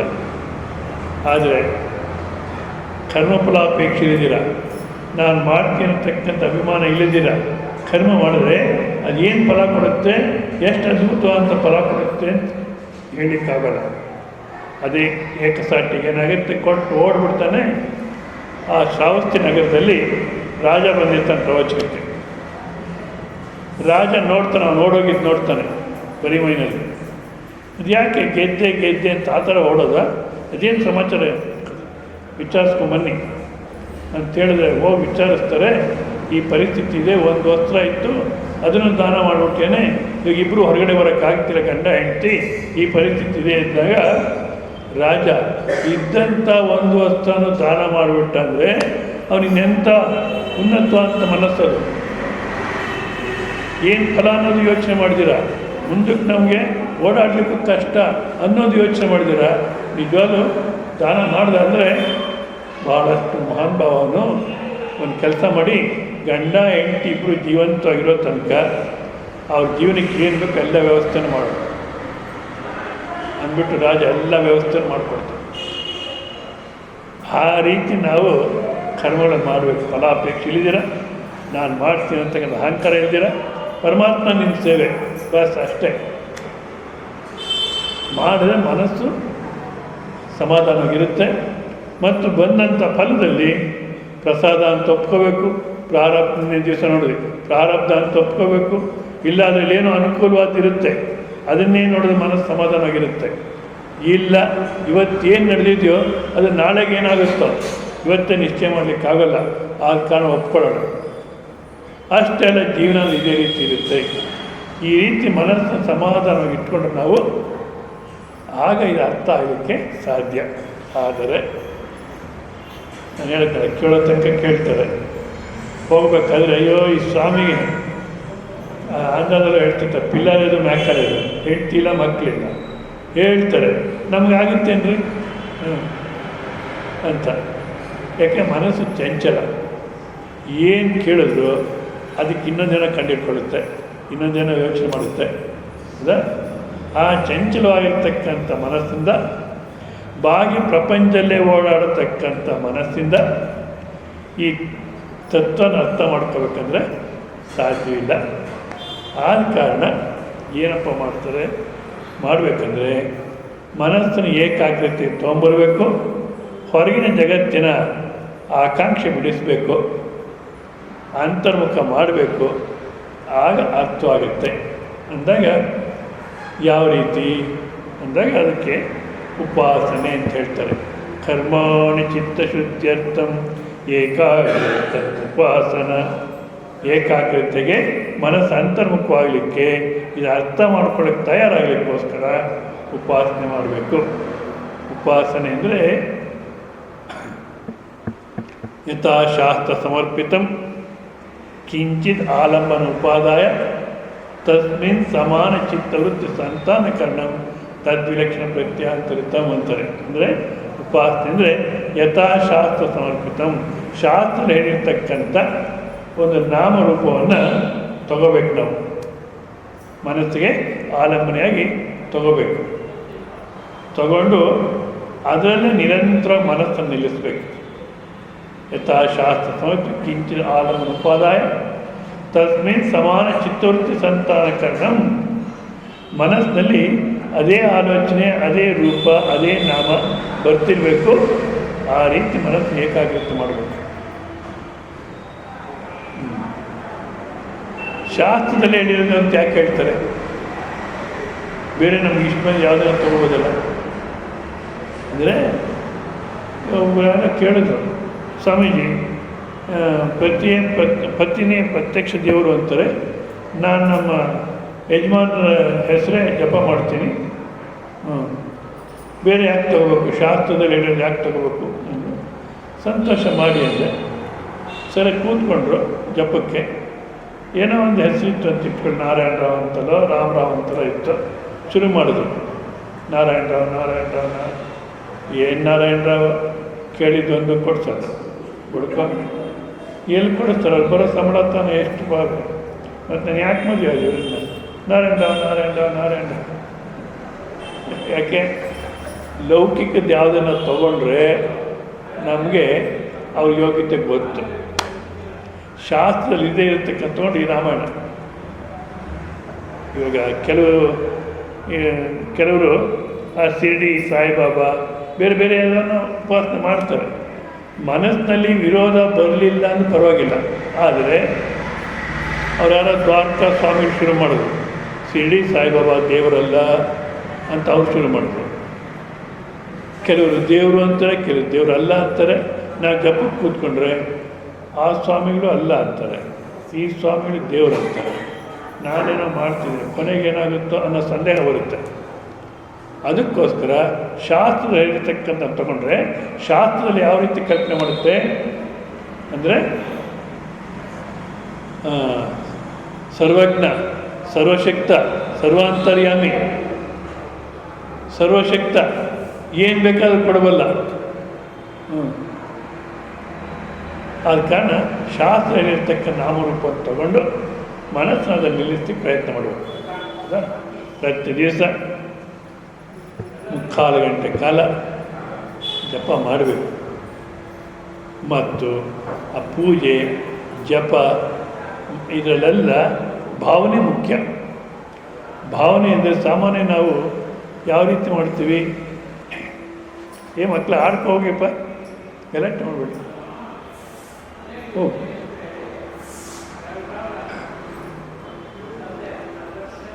ಸಾಮಾನ್ಯ ಯಾವ ರೀತಿ ನಾವು ಪೂಜೆ ಮಾಡೋದು, ದೇವ್ರಿಗೆ ಯಾವುದೋ ಒಂದು ಇಡು, ನೀನು ತಿಂತಾನೇನು, ತಿನ್ನೋಕ್ಕಾದರೆ ಆ ನಾರ್ತ್ ಇಂಡಿಯಾದಲ್ಲೂ ಅಷ್ಟೇ, ಅಡಿಕೆ ವಿಳ್ಯದಲ್ಲೇ ತೊಗೊಳೋಕ್ಕೆ ಅಥವಾ ಯಾವುದೋ ತೊಗೊಳಕ್ಕೆ ಹೋದರೆ ಖಾನೆವಾಲಿ ನೈತ ಭಗವಾನ್ಕು ದೇನೇವಾಲಿ ಅಂತಾರೆ. ನೀನು ತಿನ್ನಲಿಕ್ಕೋ ದೇವ್ರಿಗೆ ಕೊಡಲಿಕ್ಕೋ ಅಂತಾರೆ. ದೇವ್ರಿಗೆ ಕೊಡೋಕ್ಕೆ ಅಂದರೆ ಒಣಗೋಗಿರೋದು ಯಾವುದೋ ಕೊಡ್ತಾರೆ, ತಿನ್ನಲಿಕ್ಕೆ ಅಂದರೆ ಚೆನ್ನಾಗಿರೋದು ಕೊಡ್ತಾರೆ. ಯಾಕೆ ದೇವ್ರಿಗೆ ಯಾವುದೋ ಒಂದು ಇಡು, ತಿಂತಾನೇನು ಅಂತೀವಿ. ನಿಜವಾದಲ್ಲಿ ದೇವ್ರು ಇದ್ದಾನೆ ಅನ್ನತಕ್ಕಂಥ ಭಾವನೆನೇ ಇಲ್ದಿದ್ರೆ ನೀನೇನು ಮಾಡಿದ್ರೇನು? ಇಲ್ಲಿ ಈ ದೇವಸ್ಥಾನದಲ್ಲೆಲ್ಲ, ಈ ಮಠದಲ್ಲೆಲ್ಲ, ಯಾವುದೇ ಆಶ್ರಮಕ್ಕೆ ಹೋಗಲಿ ಯಾವುದೇ ಮಠಕ್ಕೆ ಹೋಗಲಿ ನಾನು ಹೇಳ್ತಿರ್ತೀನಿ, ಚಪ್ಪಲಿ ಬಿಡಬೇಕಾದ್ರೆ ಪಕ್ಕಕ್ಕೆ ಲೈನಾಗಿ ಬಿಡಿ ಅಂತ. ಇಲ್ಲ, ಬರ್ತಾರೆ ಎದುರುಗಡೆನೇ ಬಿಡ್ತಾರೆ. ನಿಜವಾಗ್ಲೂ ಅಮ್ಮನವ್ರು ಇದ್ದಾರೆ ನಿಂಗೆ ಭಾವನೆ ಇದ್ದರೆ ಅಮ್ಮನವ್ರ ಎದುರುಗಡೆ ಚಪ್ಪಲಿ ಬಿಡ್ತೀಯ? ನಮ್ಗೆ ಹಾಗನ್ಸೋದೇ ಇಲ್ಲ. ಇದ್ದಾರೆ, ಆಕೆ ಇದ್ದಾಳೆ, ನಾನು ಚಪ್ಪಲಿ ಎದುರುಗಡೆ ಬಿಡಬಾರ್ದು. ಯಾಕೆ ಇದ್ದಾಳೆ ಅನ್ಸೋದೇ ಇಲ್ಲ ನಮಗೆ. ಎಷ್ಟು ಮಟ್ಟಿಗೆ ಇರಬೇಕು ಆ ಭಾವನೆ ಅಂದರೆ, ಮಧುಸೂದನ್ ಸರಸ್ವತಿಯವರು ಗಣೇಶನ ಉಪಾಸನೆ ಮಾಡ್ತಿರ್ತಾರೆ. ಎಷ್ಟೋ ದಿವಸ ಉಪಾಸನೆ ಮಾಡ್ತಾರೆ, ಅವ್ರಿಗೇನು ಪ್ರಗತಿ ಕಾಣಲ್ಲ. ಯಾಕೆ ನಿಷ್ಠೆಯಿಂದ ಮಾಡಿದ್ರು, ಕೊನೆಗೆ ಗಣೇಶ ನಿನ್ನ ಪ್ರಯೋಜನ ಇಲ್ಲ, ನಾನು ಎಷ್ಟೇ ಪ್ರಯತ್ನ ಪಟ್ಟರು ನೀನು ಯಾಕೆ ಪ್ರಯೋಜನ ಇಲ್ಲ ಅಂತ ಗಣೇಶನ ವಿಗ್ರಹ ತೆಗೆದು ಅಟ್ಟದ ಮೇಲೆ ಹಾಕ್ಬಿಟ್ಟು ಗಣೇಶನ ತಂದೆ ಈಶ್ವರನ ಪೂಜೆ ಮಾಡ್ತಾರೆ. ಒಂದು ದಿವಸ ಈಶ್ವರನ ಪೂಜೆ ಮಾಡೋಕ್ಕೆ ಅಭಿಷೇಕ ಮಾಡಿ ಅಲಂಕಾರ ಮಾಡಿ ಆರತಿ ಮುಂಚೆ ಪಂಚಾಕ್ಷರ ಅನುಷ್ಠಾನಕ್ಕೆ ಕೂತ್ಕೊಂಡ್ರು. ಓಂ ನಮಃ ಶಿವಾಯ, ಓಂ ನಮಃ ಶಿವಾಯ, ಓಂ ನಮಃ ಶಿವಾಯ ಅನುಷ್ಠಾನ ಮಾಡ್ತಾ ಇದ್ದಾರೆ. ಮಾಡ್ತಾ ಮಾಡ್ತಾ ಮಾಡ್ತಾ ಅನುಷ್ಠಾನ ಮಾಡ್ತಾ ಇದ್ದೀನಿ ಅನ್ನತಕ್ಕ ಕರ್ತೃತ್ವನೂ ಬಿದ್ದೋಯ್ತು, ಮಂತ್ರನೂ ನಿಂತೋಯ್ತು. ಶಾಂತ ಕೂತಿದ್ದಾರೆ. ಜಪ ಮಾಡೋದು ಆ ಸ್ಥಿತಿಗೆ ಹೋಗ್ಬೇಕು. ಮತ್ತೆ ಕಣ್ಬಿಟ್ಟು ನೋಡ್ತಾರೆ, ಆ ಊದ್ ಕಡ್ಡಿ ಹೊಗೆ ಗಣೇಶನ ಮೂಗು ಹೋಗ್ತಾ ಇದೆ. ಗಣೇಶ, ನೀನು ಪ್ರಯೋಜನ ಇಲ್ಲ ಅಂತ ಅಟ್ಟದ ಮೇಲೆ ಹಾಕಿ ನಿಮ್ಮ ತಂದೆಗೆ ನಾನು ಊದ್ ಕಡ್ಡಿ ಹಚ್ಚಿದ್ರೆ ಆ ವಾಸನೆ ನೀನು ಕುಡಿತಾ ಇದೆಯಾ, ನಿಂಗೊಂದು ಕೆಲಸ ಮಾಡ್ತೀನಿ ತಾಳು ಅಂತ ಹಚ್ಚಿ ತಗೊಂಡು ಮೂಗು ಮುಚ್ಚಲಿಕ್ಕೆ ಹೋಗ್ತಾರೆ. ಮೂಗು ಮುಚ್ಚಲಿಕ್ಕೆ ಹೋದರೆ ಗಣೇಶ ಪ್ರತ್ಯಕ್ಷ ಆಗ್ತಾನೆ. ಇವ್ರಿಗೆ ಆಶ್ಚರ್ಯ ಆಗೈತೆ, ನಮಗೆ ಪ್ರತ್ಯಕ್ಷ ನಮಗೆ ಆಗೋದೇ ಇಲ್ಲ. ಒಂದು ವೇಳೆ ಆದರೆ ಏನು ಮಾಡ್ತೀವಿ ನಾವು, ಒಂದು ಲೇಟೆಸ್ಟ್ ವಾಟ್ಸಪ್ ಕೊಡು ಅಂತೀವಿ ಅಷ್ಟೇ.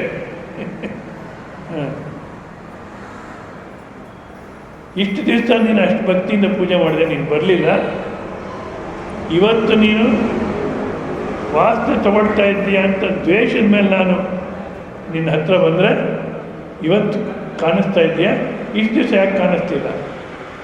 ಇಷ್ಟು ದಿವಸ ನಾನೊಂದು ಬೊಂಬೆ ಥರನೇ ನೋಡ್ತಿದ್ದೆ, ಅದಕ್ಕೋಸ್ಕರ ನಾನು ಬೊಂಬೆಯಾಗೆ ಕೂತಿದ್ದೆ. ಇವತ್ತು ಮಾತ್ರ ಗಣೇಶ ಇದ್ದಾನೆ, ವಾಸನೆ ತಗೊಳ್ತೀಯಾನೆ ಅಂತ ಜೀವಂತ ನೋಡ್ತಾ ಇದೆಯಾ? ಆದ ಕಾರಣ ಆ ರೀತಿನೇ ಬರಬೇಕಾಯ್ತು ನಾನು. ನಮ್ಗೆ ಆ ಭಾವನೆ ಬರಬೇಕು. ಭಕ್ತ ಮೀರ ಹಾಲು ನೈವೇದ್ಯ ಮಾಡಬೇಕಾದ್ರೆ ಕಾಸ್ದೇ ಇರತಕ್ಕಂಥ ಹಾಲು, ತಣ್ಣಗಿರೋ ಹಾಲು ನೈವೇದ್ಯ ಮಾಡ್ತಿರ್ಲಿಲ್ಲಂತೆ. ಹಾಗೆ ಅಂತ ಬಿಸಿ ಬಿಸಿ ಹಾಲು ನಾವು ಕುಡಿಲಿಕ್ಕೆ ಎಷ್ಟು ಮಾತ್ರ ಬಿಸಿ ಇರಬೇಕೋ ಅಷ್ಟು ಮಾತ್ರನೇ ನೈವೇದ್ಯಕ್ಕೆ ಇಡೋಳಂತೆ. ಯಾಕೆ? ಕೃಷ್ಣ ಎಲ್ಲಿ ತುಟಿ ಸುಟ್ಟುಕೊಳ್ತಾನೋ ಅಂತ. ಆಕಿನೆಲ್ಲರೂ ಏನನ್ನೋರು? ಹುಚ್ಚಿ ಅನ್ನೋರು. ಹೌದಲ್ಲ? ಕೃಷ್ಣ ತುಟಿ ನಿನ್ನ ತಲಕಾಯಿ, ಕೃಷ್ಣ ಕುಡಿತಾನೆ ಅಂತೀವಿ ನಾವು. ಯಾಕೆ? ಆಕೆ ಮನಸ್ಸು ನಮ್ಗೆ ಅರ್ಥ ಆಗಲ್ಲ. ಆದ ಕಾರಣ ಆ ಭಾವನೆಯಿಂದ ಆ ಜಪ ಅವೆಲ್ಲ ಮಾಡಿಕೊಂಡು ಮನಸ್ಸನ್ನು ಏಕಾಗ್ರತೆ ಅದರಲ್ಲೇ ನಿಲ್ಲಿಸಬೇಕು. ಓಂ ನಮೋ ನಾರಾಯಣಾಯ, ಓಂ ನಮೋ ನಾರಾಯಣಾಯ. ನಮಗೆ ಗೊತ್ತಿಲ್ದಿರ ಜಪ ಮಾಡೋನು ಇಲ್ವಾಗ್ತಾನೆ, ಜಪನೂ ನಿಂತೋಗುತ್ತೆ, ಆನಂದವಾಗಿರ್ತೀವಿ. ಅದು ನಮ್ಗೆ ಅನುಭವಕ್ಕೆ ಬಂದರೆ ಆಗ ಬಾಕಿ ಪ್ರಪಂಚದ ವ್ಯಾಮೋಹ ಬಿಟ್ಟೋಗುತ್ತೆ ಮತ್ತು ಮನಸ್ಸು ಒಳಮುಖವಾಗುತ್ತೆ. ಎಷ್ಟು ಆನಂದವಾಗಿರುತ್ತೆ ಅಂದರೆ ಎದ್ದು ಬರೋಕ್ಕೆ ಮನಸ್ಸು ಬರಲ್ಲ, ಬಟ್ ಮಾಡಲ್ಲ ಅಷ್ಟೇ ಜನ.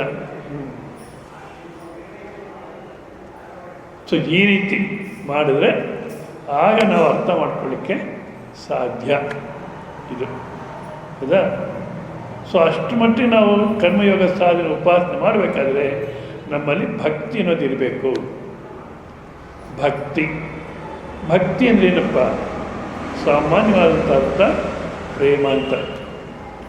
ಮನಸ್ಸು ಹೆಂಡತಿ ಅಥವಾ ಗಂಡನಲ್ಲಿ ಆಸಕ್ತಿಯಾಗಿದ್ದರೆ, ಪ್ರೇಮ ಇದ್ದರೆ ಮೋಹ ಅಂತಾರೆ. ಅದೇ ಮನಸ್ಸು ಮಕ್ಕಳಲ್ಲಿ ಆಸಕ್ತಿಯಾಗಿದ್ದರೆ ಪ್ರೀತಿ ವಿಶ್ವಾಸ ಅಂತಾರೆ. ಅದೇ ಮನಸ್ಸು ಪರಮಾತ್ಮನಲ್ಲಿ ಆಸಕ್ತಿ ಇದ್ದರೆ ಭಕ್ತಿ ಅಂತಾರೆ. ಆದ ಕಾರಣ ಪೂಜ್ಯ ವಿಷಯಕ್ಕೆ ಯಾವ ಪ್ರೇಮ ಸಾ ಭಕ್ತಿ. ಪೂಜ್ಯ ವಿಷಯಗಳಲ್ಲಿ ಯಾವ ಮನಸ್ಸು ಆಸಕ್ತಿ ಇದೆಯೋ ಅದು ಭಕ್ತಿ. ಪೂಜ್ಯ ವಿಷಯ ಅಂದರೆ ಏನಪ್ಪ? ಅದು ಈಗಿನ ಕಾಲಕ್ಕೆ ಇವಕ್ಕೆಲ್ಲ ಅರ್ಥನೇ ಬದಲಾಯಿಸ್ಬಿಟ್ಟಿದ್ದಾರೆ. ಪೂಜ್ಯ ವಿಷಯ, ಅಬ್ದುಲ್ ಕಲಾಮೇ ಪೂಜ್ಯ ವಿಷಯ ಕೆಲವರಿಗೆ. ಅದು ಯಾಕೋ ಏನು ನಿಜವಲ್ಲ ಆತನ ವಾಕ್ಯ ಕೇಳಿಬಿಟ್ರೆ ಇವನೇನು ವಿವೇಕ ಮಾಡಲಿಲ್ಲ ಅನಿಸುತ್ತೆ. Have an high ambition and work for it ಅಂತ. ಉನ್ನತವಂತ ಆಸೆ ಇಟ್ಕೋ, ಕೆಲಸ ಮಾಡು. ಯಾವುದು ಉನ್ನತವಂತ ಆಸೆ? ಇಷ್ಟು ತನಕ ಹೇಳಿದ್ರೆ ಹೋಗ್ಬಿಟ್ಟ. ಉನ್ನತವಂತ ಆಸೆ ಯಾವುದು? ಒಂದು ಇಲ್ಲ. ಈಗಿನ ಕಾಲಕ್ಕೆ ಉನ್ನತವಂತ ಆಸೆ ಅಂದರೆ ಅದೇ atom bomb, hydrogen bomb, missile technology, ಇಂಥದ್ದೇ ಉನ್ನತವಂತ ಆಸೆ. ಸರಿ, ಆಸೆ ಇಟ್ಕೊಂಡು ಅದನ್ನು ಪಡಿತೀವಿ. ನೆಕ್ಸ್ಟ್ ಏನು? ಸೊ ಈ ಅಬ್ದುಲ್ ಕಲಾಮು, ಸಚಿನ್ ತೆಂಡೂಲ್ಕರು ಇವರಲ್ಲೇ ದೇವರುಗಳು ನಮಗೆ. ಶುದ್ಧ ಮೂರ್ಖ ಜನ ಆಗ್ಬಿಟ್ಟು ಅಲ್ಲ. ಪರಮಾತ್ಮ ಸರ್ವವ್ಯಾಪಿ, ಎಲ್ಲ ಕಡೆನೂ ಇದ್ದಾನೆ. ಪೂಜ್ಯ ವಿಷಯ ಯಾವುದು ಅಂದರೆ, ಈಗ ನಿಮ್ಮ ದುಃಖವನ್ನು ಬೇರೆ ಕೈಲಿ ಹೇಳ್ಕೊಳ್ಳಿ, ಕೇಳೋ ಅಷ್ಟು ಕೇಳ್ತಾರೆ. ನಿಂದು ಎಷ್ಟೋ ಮೇಲು, ನಂದು ಕೇಳು ಅಂತ. ಮುಲ್ಲಾ ನಜರುದ್ದೀನು ಅವ್ನ ಫ್ರೆಂಡ್ ಬಂದು ಹೇಳ್ತಿದ್ದಂತೆ, ನಮ್ಮ ಶ್ರೀಮತಿಯವ್ರ ಕೈಲಿ ಯಾವ ರೀತಿ ಜೀವನ ಮಾಡಬೇಕು ನಂಗೆ ಅರ್ಥ ಆಗೋಲ್ಲ.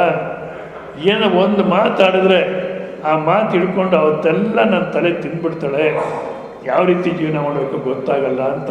ಮುಲ್ಲಾ ನಜರುದ್ದೀನ್ ಸ್ವಲ್ಪ ತಾಳು, ನೀನು ಮಾತಾಡಿದ್ರೆ ಆಕೆ ಆ ಶಬ್ದ ಅಂತ ತೊಗೊಂಡು ನಿನಗೆ ಹಿಂಸೆ ಕೊಡ್ತಾಳೆ. ನೀನು ಮಾತಾಡ್ದಿರೋದು ಅವತ್ತು ಹಾಯಾಗಿರ್ಬೋದು, ಏನು ಪರವಾಗಿಲ್ಲ, ಹಾಯಾಗಿರ್ಬೋದು.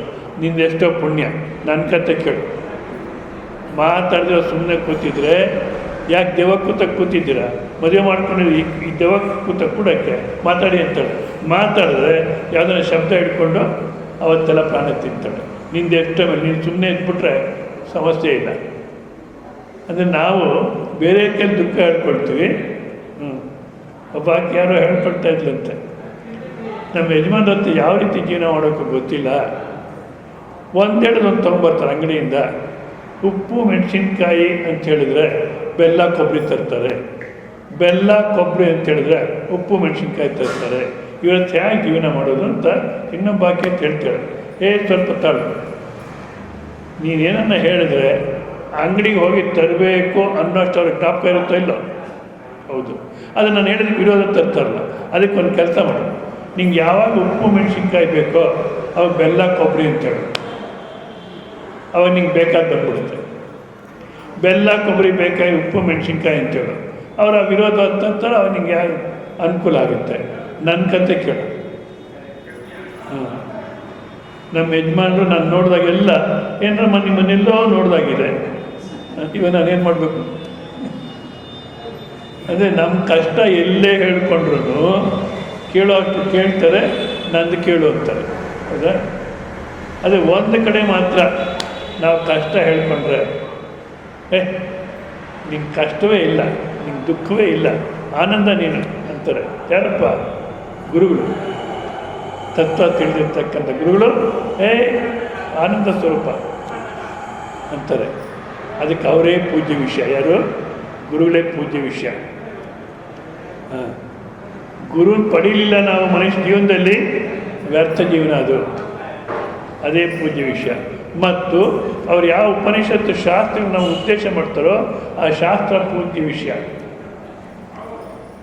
ಅಷ್ಟೇ ಅಲ್ಲ, ಪ್ರಾರಂಭದಲ್ಲಿ ನಮ್ಗೆ ಅರ್ಥವಾಗಲ್ಲ, ಆದ ಕಾರಣ ಸಾಕಾರ ರೂಪಗಳ ಕಲ್ಪನೆ ಮಾಡಿಕೊಳ್ಳುತ್ತೆ ಈ ಥರ. ಇದು ಪೂಜ್ಯ ವಿಷಯ. ಆದ ಕಾರಣ ಪರಮಾತ್ಮ ಎಲ್ಲಿ ಭಾವನೆ ಮಾಡಬೇಕಂದ್ರೆ ಎರಡು ಕಡೆ ಭಾವನೆ ಮಾಡಬೇಕು ನಾವು.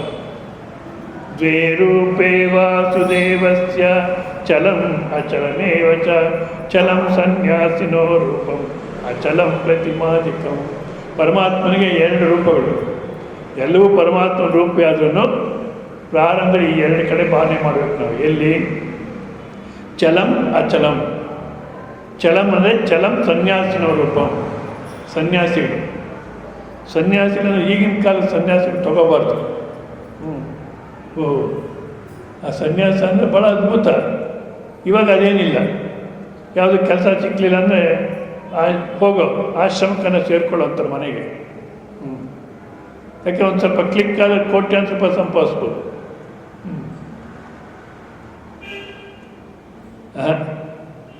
ಸನ್ಯಾಸ ಅಂದರೆ ಸ್ವಾಮಿ ಸ್ವಾಮಿ ಸ್ವಾಮಿ ಅಂತಾರೆ. ಹೌದಾ? ಸ್ವಾಮಿ ಅಂದ್ರೇನಪ್ಪ? ನಾನು ಈ ಜನಾಂಗಕ್ಕೆಲ್ಲ ಸ್ವಾಮೀಜಿ, ನಾನು ಈ ಜನಾಂಗಕ್ಕೆಲ್ಲ ಸ್ವಾಮೀಜಿ. ಆ ರೀತಿ ಅಭಿಮಾನ ಮಾಡ್ಕೋಬೋದು ನಾವು. ಈಗ ಅರ್ಥ ಆಗಲಿಕ್ಕೆ ಇದು ಹೇಳ್ತೀನಿ. ಕಂಚಿ ಆಚಾರ್ಯನ ಅರೆಸ್ಟ್ ಮಾಡಿದಾಗ ಕಂಚಿನಲ್ಲೇ 10 ಜನ ಬರಲಿಲ್ಲ ಪ್ರೊಟೆಸ್ಟ್ ಮಾಡೋಕ್ಕೆ. ಕಂಚಿ ಆಚಾರ್ಯನ ಅರೆಸ್ಟ್ ಮಾಡಿದಾಗ ಕಂಚಿನಲ್ಲೇ 10 ಜನ ಬರಲಿಲ್ಲ ಪ್ರೊಟೆಸ್ಟ್ ಮಾಡೋಕ್ಕೆ. ಅಂದ್ಕೊಂಡಿದ್ರು ಕಂಚಿನಲ್ಲೇ ನಂಗೆ ಭಾಳಷ್ಟು ಜನ ಶಿಷ್ಯರಿದ್ದಾರೆ ಅಂತ. ಬಿ ಜೆ ಪಿಯವರು ಆ ಒಂದು ಇಶ್ಯೂ ತೊಗೊಂಡೇನೋ ಗಲಾಟೆ ಮಾಡೋಕ್ಕಂತ ನೋಡಿದ್ರು. ಯಾವಾಗ ಜನ ಸಪೋರ್ಟ್ ಇಲ್ವೋ ಇದನ್ನು ತೊಗೊಂಡ್ರು ಮೂರ್ಖರಾಗ್ತಿರೋ ಸುಮ್ಮನೆ ಆಗ್ಬಿಟ್ರು. ಅಂದರೆ ನಾನು ಈ ಜನಾಂಗಕ್ಕೆಲ್ಲ ಸ್ವಾಮೀಜಿ ಅಂತ ಅಂದ್ಕೊಂಡ್ರೆ ಆ ಜನಾಂಗ ಎಲ್ಲ ನೀನು ಹೇಳ್ದಾಗ ಕೇಳ್ತಾರೋ? ಇವಾಗ ನಾನೇ ಆಗಲಿ, ಕೈವೇಲಾನಂದ ಸ್ವಾಮಿಗಳೇ ಆಗಲಿ, ನಾನು ಇವ್ರಿಗೆಲ್ಲ ಸ್ವಾಮೀಜಿ ಅಂದ್ಕೊಂಡ್ರೆ 8 ಗಂಟೆ ತನಕ ಮಾತಾಡ್ಬೋದು. ಹಾಗೆ ಮುಂದುವರಿಸ್ತೆ ಅಂತ ಇಟ್ಕೊಳ್ಳಿ. 8:10 ಆಯಿತು, 8:15 ಆಯಿತು, 8:15 ಆಯಿತು, ಮಾತಾಡ್ತಲೇ ಇದ್ದೀನಿ. ಅವಾಗೇನು ಮಾಡ್ತಾರೆ ಹೇಳಿ? ಇವಾಗ ಹೇಳಲ್ಲ ಬಿಡಿ ನಾವು ಅಂತೀರ. ಒಬ್ಬವರೇ ಹೊರಟೋಗ್ತಾರೆ. ಹೌದಲ್ಲ? ಮತ್ತು ನಾನು ಇವ್ರಿಗೆಲ್ಲ ಸ್ವಾಮಿ ಸ್ವಾಮಿ ಅಂದರೆ ಬೇರೆ ಸ್ವಾಮಿ ಅಲ್ಲ. ಬೇರೆಯವರು ತಮ್ಮ ಭಕ್ತಿ ಶ್ರದ್ಧೆಯಿಂದ ಸ್ವಾಮೀಜಿ ಅಂತ ಅವ್ರು ಭಾವನೆ ಮಾಡಿದ್ರೆ ಅವ್ರಿಗೆ ಶ್ರೇಯಸ್ಸು. ಆದರೆ ನಾನು ಸ್ವಾಮೀಜಿ ಇವ್ರಿಗೆಲ್ಲ ಅಂದ್ಕೊಂಡ್ರೆ ಅಲ್ಲ. ಯಾಕೆ ಸ್ವಾಮೀಜಿ ಎಂದಾರಪ್ಪ ಅಂದರೆ ಯಾರೆಲ್ಲ ಆಸಾಮಿ ಇಲ್ವೋ ಅವ್ರ ಸ್ವಾಮಿ.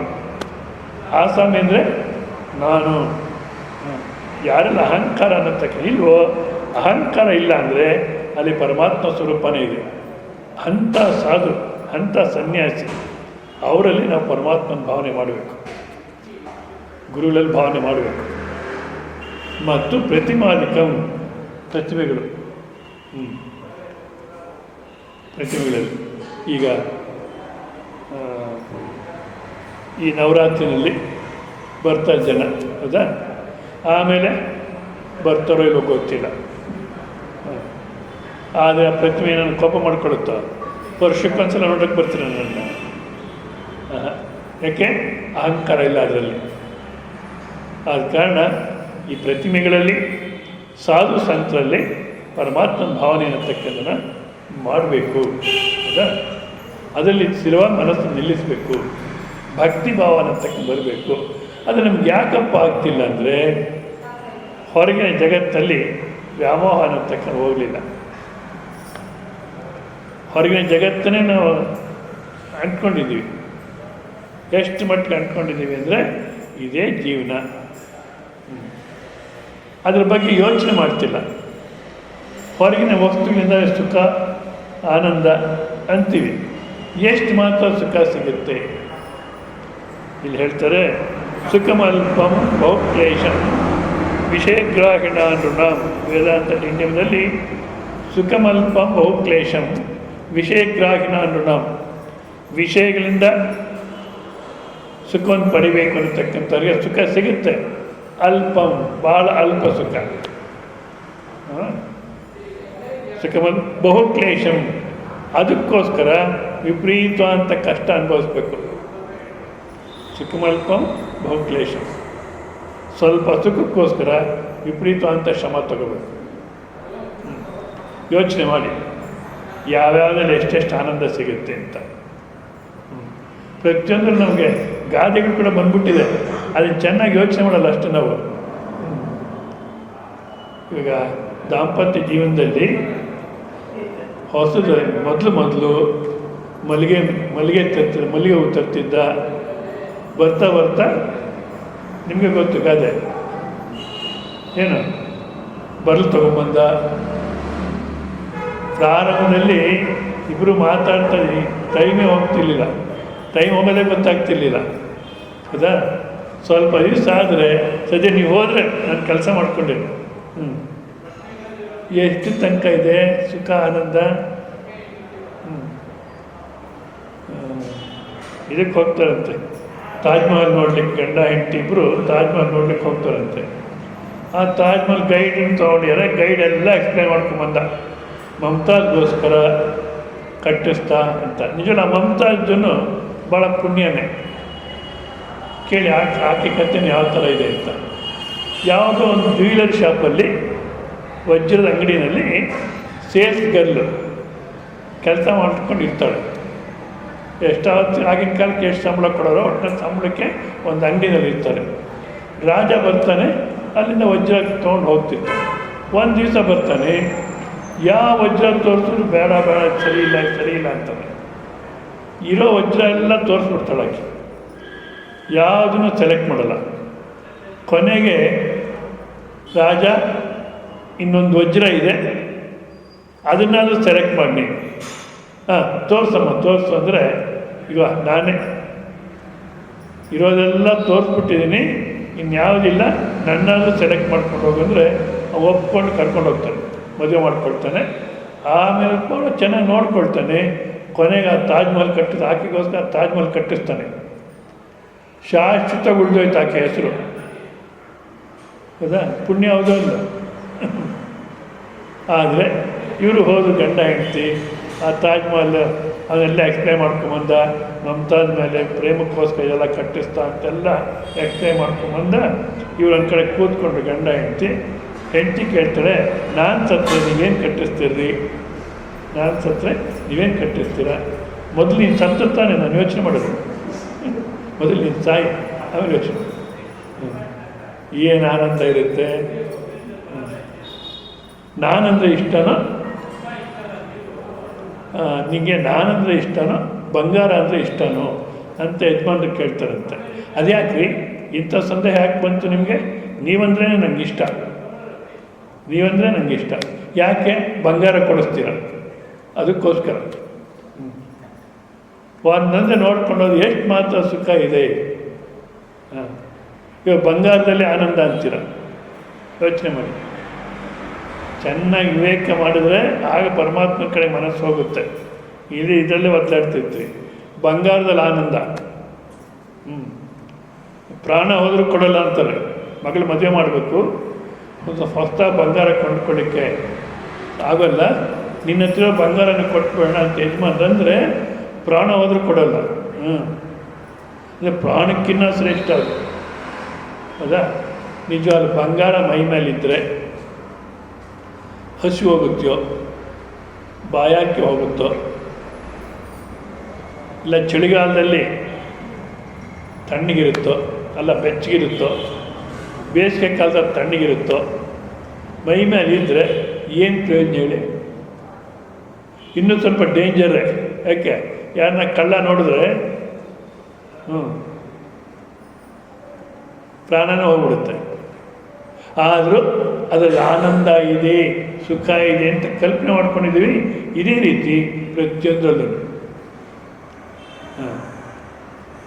ಪೂಸರದಿ ಕಾಂತಿ ಸೌರವ ಮೊದಲನೇ ತಾಸು, ವಾಸನೆ ಹಳಸು ಕೊಳಕೊಳಚೆ ಯಾವ ಬಳಿಕ ಮಾಸು ನೆಲಗಳಿಗೆ ಮೂರನೇ ತಾಸು, ಸಂಸಾರ ಕಥೆ ಇದೆ ಮಂಕುತಿಮ್ಮ. ಪ್ರಾರಂಭದಲ್ಲಿ ಯಾವುದನ್ನೊಂದು ಉಪಯೋಗಿಸಿದ್ವಿ ಅಂದರೆ ಏನೋ ಆನಂದ, ಎಷ್ಟು ಚೆನ್ನಾಗಿದ್ಯೋ. ಮತ್ತೆ ಎರಡನೇ ಸಲ ಅದನ್ನೇ ಉಪಯೋಗಿಸಿದ್ವಿ ಅಂದರೆ ಆನಂದ ಕಮ್ಮಿ ಆಯಿತು. ಮೂರನೇ ಸಲಕ್ಕೆ ಸಾಕು ಇನ್ನು ವಾಂತಿ ಬರುತ್ತೆ ಅಂತೀವಿ. ನಿಜವಾದ ಅದರಲ್ಲೇ ಆನಂದ ಇದ್ರೆ ಯಾಕೆ ಹೀಗಾಯಿತು? ಇವನ್ ಈ ಬೆಂಕಿನ ಎಷ್ಟು ಸಲ ಆದರೂ ಮುಟ್ಟಿ ಸುಡುತ್ತೋ ಇಲ್ಲೋ, ಯಾಕೆ ಅದು ಲಕ್ಷಣ ಸುಡೋದು. ಅದೇ ರೀತಿ ವಿಷಯಗಳಲ್ಲಿ ಆನಂದ ಇದ್ದರೆ ನಾವೆಷ್ಟು ಉಪಯೋಗಿಸಿದ್ರೆ ಅಷ್ಟು ಆನಂದ ಇರಬೇಕು. ಇದೆಯೋ? ಮತ್ತು ಬೇಕು ಜೀವನಕ್ಕೆ ಇವೆಲ್ಲ. ಎಷ್ಟು ಮಾತ್ರ ಶರೀರ ನಿರ್ವಹಣೆಗೆ ಎಷ್ಟು ಬೇಕೋ ಅಷ್ಟೇ ಬೇಕು, ವಿಪರೀತವಾಗಿ ಹಚ್ಕೊಂಡು ಹೋಗಬಾರ್ದು. ಪರಮಾತ್ಮನಿಗೆ ನಾವು ಯಾಕೆ ದೂರ ಆಗ್ತೀವಿ ಅಂದರೆ ಈ 3 ಕಾರಣ ಹೇಳ್ತಾರೆ ದಾಸರು. ಸತಿಮೋಹ, ಶಿಶುಮೋಹ, ಜನನಿ ಜನಕರ ಮೋಹ, ರಸಿಕ ಭ್ರಾತರ ಮೋಹ, ರಾಜಮೋಹ, ಪಶುಮೋಹ, ಭೂಮೋಹ, ಬಂಧುವರ್ಗದ ಮೋಹ. ಇದು ಈ ಮೋಹ. ಪುರಂದಾಸರಾಡ್ದಾಗ ಇಷ್ಟೇ ಮೋಹಗಳಿರ್ತೇನೋ. ಈಗಿನ ಕಾಲಕ್ಕೆ ಟಿ ವಿ ಮೋಹ, ಕ್ರಿಕೆಟ್ ಮೋಹ, ಸೀರಿಯಲ್ ಮೋಹ, ಸೆಲ್ಫೋನ್ ಮೋಹ, ವಾಟ್ಸಪ್ಪು, ಎಷ್ಟೊಂದಿವೆ ಮೋಹ. ಇನ್ನೊಂದು ಮದ. ಯಾವ ನಂದು ಅಂತ ಮಾಡಿಕೊಟ್ಟು ನನ್ನ ಸಮಾನ ಯಾರಿದ್ದಾರೆ? ಅನ್ನ ಮದ, ಅರ್ಥ ಮದ, ಅಖಿಲ ವೈಭವದ ಮದ. ಅನ್ನ ಮದ, ಅರ್ಥ ಮದ, ಅಖಿಲ ವೈಭವದ ಮದ. ಮುನ್ನ ಪ್ರಾಯದ ಮದ, ರೂಪ ಮದವು ತನ್ನ ತತ್ವದ ಮದ. ಧಾತ್ರಿವಶದ ಮದ, ಇನ್ನು ತನಗೆದುರಿಲ್ಲ ಇಂತೆಂಬ ಮದದೊಡ್ ಭಿನ್ನಕ್ಕೆ ಬಾಯಿಲ್ಲ. ಮದ, ಮೋಹ, ಮದ ಅಷ್ಟೇ ಅಲ್ಲ, ಇಷ್ಟು ದೊರಕಿದರೆ ಮತ್ತಿಷ್ಟರಾಸೆ, ಅಷ್ಟು ದೊರಕಿದರೆ ಮತ್ತಷ್ಟರಾಸೆ. ಕಷ್ಟಬೇಡೆಂಬಾಸೆ, ಕಡು ಸುಖವ ಕಾಂಬ ಆಸೆ. ಮೋಹ, ಮದ, ಆಸೆ, ಇದರಿಂದ ಪರಮಾತ್ಮ ದೂರ ಆಗಿದೆ ನಮಗೆ. ಇವೆಲ್ಲ ಬೇಕು, ಬಟ್ ಎಷ್ಟು ಮಾತ್ರ. ಶರೀರ ನಿರ್ವಹಣೆಗೆ ಎಷ್ಟು ಬೇಕೋ ಅಷ್ಟೇ ಹೊರತು ವಿಪರೀತ ಮಾಡ್ಕೊಂಡ್ಬಿಟ್ಟಿದ್ದೀವಿ. ಆದ ಕಾರಣ ಅದು ಈಗಿನ ಕಾಲಕ್ಕಂತೂ ಅನ್ನಮಾಚಾರ್ಯ ಹೇಳ್ತಾರೆ, ಏನಿರಬೇಕಪ್ಪ ನಾವು ಸುಖವಾಗಿರ್ಬೇಕಾದ್ರೆ ಅಂದರೆ ಅವ್ರು ಹೇಳ್ತಾರೆ, ಒಂದು ದೊಡ್ಡ ಬುಟ್ಟಿಯಷ್ಟು ಗುಡಿಸ್ಲು, ಒಂದು ದೊಡ್ಡ ಬುಟ್ಟಿಯಷ್ಟು ಗುಡಿಸ್ಲು ಅಂದರೆ ಇರ್ಲಿಕ್ಕೆ ವಾಸಕ್ಕೆ. ಅದರಲ್ಲಿ ಮಳೆ ನೀರು ಬರಬಾರ್ದು, ಅಷ್ಟೇ ಸೋರಬಾರ್ದು ಅಂತ ಗುಡಿಸ್ಲು. ಮತ್ತು ಆಹಾರ ರಾಗಿ ಅಂಬಲಿ, ಮತ್ತು ಗಂಡ ಹೆಂಡತಿ ಅನ್ಯೋನ್ಯವಾಗಿರಬೇಕು, ಒಬ್ರಿಗೊಬ್ರಿಗೆ ವಿರೋಧ ಇರಬಾರ್ದು. ಇಷ್ಟಿದ್ದು ಬಿಟ್ಟರೆ ಸಾಕು ಅಂತಾರೆ. ಮಕ್ಕಳಾಗಬೇಕು ಅಂತಲೂ ಹೇಳಲ್ಲ ಅವರು. ಒಂದು ದೊಡ್ಡ ಗುಡಿಸ್ಲು, ಮಳೆ ನೀರು ಹೊರಗಡೆ ಬರಬಾರ್ದು, ರಾಗಿ ಅಂಬಲಿ ಆಹಾರ, ಮತ್ತು ಗಂಡ ಹೆಂಡತಿ ಅನ್ಯೋನ್ಯವಾಗಿರಬೇಕು, ಇಷ್ಟಿದ್ರೆ ಸಾಕು ಅಂತಾರೆ. ಅದಕ್ಕೆ ಯಾರೋ ಒಂದ್ಸಲ ಫೋನ್ ಮಾಡಿದರು, ಅನ್ನಮಾಚಾರ್ಯ ಇಷ್ಟಿದ್ರೆ ಸಾಕು ಅಂತಾರೆ, ನಿಮ್ಗೆ ಎಷ್ಟೊಂದಿದೆ, ಆದರೆ ನೀವು ಯಾಕೆ ಇಷ್ಟು ಒದ್ದಾಡ್ತಾ ಇದ್ದೀರಾ ಅಂತ ನಾನಂದರೆ ಅವ್ರು ಹೇಳ್ತಾರೆ, ಅನ್ನಮಾಚಾರ್ಯಗೆ ವ್ಯವಹಾರ ಜ್ಞಾನ ಇಲ್ಲ. ಯಾಕೆಂದರೆ ಮೊದಲನೇ 2 ಇದ್ದರೆ 3ನೇ ಸಾಧ್ಯ ಇಲ್ಲಂತೆ. ನಿಮ್ಗೆ ಅರ್ಥ ಆಗ್ತಿದೆಯಲ್ಲ? ಮೊದಲನೇ 2 ಅಂದರೆ ಗುಡಿಸ್ಲು ರಾಗಿ ಅಂಬಲಿ ಇದ್ದರೆ 3ನೇ ಸಾಧ್ಯ. 3ನೇದಾದರೂ ಗಂಡ ಹೆಂಡತಿ ಅನ್ಯೋನ್ಯವಾಗಿರೋದು. ಅನ್ಯೋನ್ಯವಾಗಿರ್ಬೇಕಾದ್ರೆ ಹಾಕಿ ಬಂಗಾರ ಅದು ಇದು ಎಲ್ಲ ಇದ್ರೇ ಅನ್ಯೋನ್ಯ ಹೊರತು ಬರೀ ಗುಡಿಸ್ಲು ರಾಗಿ ಅಂಬಲಿ ಅಂದರೆ ಇಲ್ಲ. ಕೊನೆಯದಿರಬೇಕಾದ್ರೆ ಮೊದಲನೇದು 2 ಸಾಲದು, ಮೊದಲನೇದು 2 ಇದ್ದರೆ ಕೊನೆಯದು ಆಗೋಲ್ಲ. ಆದರೆ ಸರಿ, ಎಷ್ಟಿದ್ರೆ ಸರಿ ಹೋಗುತ್ತೆ? ಸಾಕಷ್ಟು ದುಡ್ಡು ಅಂತಾರೆ. ಸಾಕಷ್ಟು ಅಂದರೆ ಎಷ್ಟು ಹೇಳಿ ನೋಡೋಣ. ಎಷ್ಟು ಬಂದರೂ ಇನ್ನೂ ಬೇಕನ್ಸುತ್ತೆ. ಆದ ಕಾರಣ ವಿವೇಕ ಮಾಡಿಕೊಂಡು ಇವೆಲ್ಲ ಕೇವಲ ಶರೀರ ನಿರ್ವಹಣೆಗೆ ಎಷ್ಟು ಬೇಕೋ ಅಷ್ಟು ಮಾತ್ರವೇ, ಹೆಚ್ಚಿಗೆ ಇದಕ್ಕೆ ಮನಸ್ಸು ಕೊಟ್ಟರೆ ಪ್ರಯೋಜನ ಇಲ್ಲ ಅನ್ನತಕ್ಕಂಥ ವೈರಾಗ್ಯ ಮೊದಲು ಬರಬೇಕು. ಆಮೇಲೆ ಭಕ್ತಿ, ಆಮೇಲೆ ಕರ್ಮಯೋಗ ಸಾಧನೆ, ಆಮೇಲೆ ಉಪಾಸನೆ, ಆಮೇಲೆ ತತ್ವಚಿಂತನೆ, ಈ ರೀತಿ ಕ್ರಮ. ಅದರಲ್ಲಿ ಈ ಬಾಕ್ಯ ಪ್ರಪಂಚದ ವ್ಯಾಮೋಹ ಹೋಗೋದು ಭಾಳ ಕಷ್ಟ. ಯಾವುದು ಅಥಣಿ ಶಿವಯೋಗಿ ಮಹಾರಾಜ ಅಂತ ಇರ್ತಾರಂತೆ. ಅವರು ವೈರಾಗ್ಯ ಮೂರ್ತಿ. ಬೆಳಗ್ಗೆ ಎದ್ದು ಬ್ರಾಹ್ಮಿ ಮುಹೂರ್ತದಲ್ಲಿ ಎದ್ದು ನದಿಗೆ ಸ್ನಾನ ಮಾಡಿಕೊಂಡು ಮತ್ತೆ ಶಿವಪೂಜೆಗೆ ಬರ್ತಾ ತುಂಬೆ ಹೂ ಲೆಕ್ಕ ಮಾಡಿ ತಗೊಳ್ತಾರಂತೆ, ಜಾಸ್ತಿ ಕೀಳ್ತಿರ್ಲಿಲ್ಲ. ಮತ್ತು ಬಿಲ್ಲುಪತ್ರೆ ಒಂದು ಟೌಲ್ ಒಗೆದ್ಬಿಟ್ಟು ಒಂದು ಮರದ ಕೆಳಗೆ ಒಣಗಾಕೋರಂತೆ. ತಾನಾಗಿ ಯಾವ ಬಿಲ್ಲುಪತ್ರೆ ಬೀಳುತ್ತೋ ಅದನ್ನು ಪೂಜೆಗೆ ಉಪಯೋಗಿಸೋರು. ಆ ಥರ ಈ ಪೂಜೆ ಮಾಡಿ ಆತ್ಮಚಿಂತನೆ ಮಾಡ್ಕೊಂಡಿರೋರು ಮಧ್ಯಾಹ್ನ ಒಂದು ಸಲ ಹೋಗಿ ಭಿಕ್ಷೆ ಎತ್ಕೊಂಡು ತಿನ್ಬಿಡೋರು. ಆಯ್ತು, ಇಷ್ಟಿಗೆ ಮುಗಿಯೋದವ್ರದ್ದು ಜೀವನ. ಇಂಥ ವೈರಾಗ್ಯ ಮೂರ್ತಿಗಳಿಗೆ ಒಂದು ದಿವಸ ನದಿಯಿಂದ ಸ್ನಾನ ಮಾಡ್ಕೊಂಡು ಬರ್ತಾರೆ ಬೆಳಿಗ್ಗೆ. ಆ ಮಣ್ಣಲ್ಲಿ ಒಂದು ಉಂಗುರ ಕಾಣುತ್ತೆ, ಬಂಗಾರದ ಉಂಗುರ. ನಿಂತ್ಕೊಂಡ್ರು ನೋಡಿ, ಅಂಥ ವೈರಾಗ್ಯ ಮೂರ್ತಿನ ಬಂಗಾರ ಹಿಡಿದು ನಿಲ್ಲಿಸ್ತು. ನಿಂತ್ಕೊಂಡ್ರು. ಆಮೇಲೆ ಯೋಚನೆ ಮಾಡ್ತಾರೆ, ನಂಗೆ ಯಾಕೆ ಬೇಕಿದು, ನಾನೇನು ಮಾಡಬೇಕು, ಬೇಡ ಅಂತ ಮುಂದಕ್ಕೆ ಹೋದರು. ಸ್ವಲ್ಪ ದೂರ ಹೋದರೆ ನನಗೆ ಬೇಡದೇ ಇದ್ರೂ ಬೇರೆ ಯಾರಿಗಾನ ತೆಕ್ಕೊಟ್ರೆ ಅವ್ರಿಗೆ ಅನುಕೂಲ ಆಗುತ್ತೆ. ಸೋಷಿಯಲ್ ಸರ್ವಿಸ್ ಅನುಕೂಲ ಆಗಿ, ಈಗಿನ ಕಾಲ ಎಲ್ಲ ಸಿಗಾಕೊಳ್ತಾರೆ ಸೋಷಿಯಲ್ ಸರ್ವಿಸ್ ಅಂತ, ಅನುಕೂಲ ಆಗುತ್ತಲ್ಲ ಅಂದ್ಬಿಟ್ಟು ಮತ್ತೆ ವಾಪಸ್ ಬಂದರು. ಅಲ್ಲಿಗೆ ಬಂದರೆ ಮತ್ತೆ ವಿವೇಕ ಹೇಳುತ್ತೆ, ಯಾರು ಪ್ರಾರಂಭದಲ್ಲಿದೆಯೋ ಅವ್ರಿಗೆ ಸಿಗುತ್ತೆ, ಮಧ್ಯೆ ನೀನು ಯಾಕೆ ಇಷ್ಟೆಲ್ಲ ಬದಲಾಡ್ತೀಯ ಅನ್ನುತ್ತೆ ಮನಸ್ಸು. ಹೌದು ಅಂತ ವಾಪಸ್ ಹೋಗ್ತಾರೆ. ಸ್ವಲ್ಪ ದೂರ ಹೋದರೆ ಯಾರನ್ನ ಗೊತ್ತಿಲ್ದಿರ ಕಾಲಿಟ್ಬಿಟ್ರೆ ಮಣ್ಣಲ್ಲಿ ಹೊಟ್ಟೋಗುತ್ತೆ. ನಾನು ತೆಕ್ಕೊಡೋದೇ ಸರಿ ಅಂದ್ಬಿಟ್ಟು ಮತ್ತೆ ಬರ್ತಾರೆ. ಈ ರೀತಿ 3 ಸಲ 4 ಸಲ ಯಾವ ಓಡಾಡಿದ್ರು ಅಲ್ಲೊಬ್ಬ ಕುರಿಕಾಯೋನಿರ್ತಾನೆ. ಅವ್ರು ನೋಡ್ತಾನೆ, ಸ್ವಾಮಿಗಳು ಹಿಂದೆ ಮುಂದೆ ಓಡಾಡ್ತಿದ್ದಾರೆ, ಪಾಪ ಅವ್ರಿಗೇನು ಬೇಕೋ ಏನೋ ಅಂದ್ಬಿಟ್ಟು ಬರ್ತಾನೆ. ಸ್ವಾಮಿಗಳೇ ಏನು ಸೇವೆ ಮಾಡಬೇಕು, ನೀವು ಹಿಂದೆ ಮುಂದೆ ಯಾಕೆ ಓಡಾಡ್ತಿದ್ದೀರಾ ಹೇಳಿ ಅಂದಾಗ ಇವಾಗ ಸಮಸ್ಯೆ ಪರಿಹಾರ ಆಗುತ್ತೆ. ಏನು, ಇವನು ತಗೋ ಅಂತ ಹೇಳ್ಬಿಡೋಣ, ಅಲ್ಲಿಗೆ ಸರಿ ಹೋಗುತ್ತೆ ಅಂತ. ನೋಡಪ್ಪ, ಇಲ್ಲೊಂದು ಬಂಗಾರದ ಉಂಗುರ ಇದೆ, ನೀನು ತಗೋ, ಅದಕ್ಕೆ ನಾನು 3 ಸಲ ಓಡಾಡ್ತಿದ್ದೆ, ನೀನು ತಗೊಂಬಿಡು ಅಂತಾರೆ. ಅವನು ಹೇಳ್ತಾನೆ, ನೋಡಿ ಅದು ವೈರಾಗ್ಯ ಅಂದರೆ. ನಿಮ್ಮಂಥ ವೈರಾಗ್ಯ ಮೂರ್ತಿನೇ ಇಷ್ಟು ಸಲ ತಿರುಗಿಸಿದೆ ಇದು ಅಂದರೆ ನನ್ನಿನ್ನೇನು ಮಾಡುತ್ತೋ, ಇದು ಸಾಹಸ ಬೇಡ. ತಗೊಳ್ಳಿಲ್ಲ ಅವನು, ಅದು ವೈರಾಗ್ಯ. ಸಿಕ್ಕಿದ್ರೂ ಬೇಡ. ನಾವೇನು ಮಾಡ್ತೀವಿ, ದೇವರೇ ಕೊಟ್ಟ ಅಂತೀವಿ. ನಾನೇನು ಕೇಳಿದ್ನೇನು, ದೇವರೇ ಕೊಟ್ಟ ಅಂತೀವಿ. ನಿಜವಾದ ದೇವರು ಯಾವಾಗ ಕೊಡ್ತಾನೆ ಅಂದರೆ, ಹಿಂದಿನ ಮಹಾತ್ಮ ಹೇಳಿದ್ದಾರೆ, ಮಾಯ धरती ऐश्वर्य और व्यवहार संतन को तब मिले जब को पे करता ಅಂತ. ಅಂದರೆ ನಾವು ದೈವ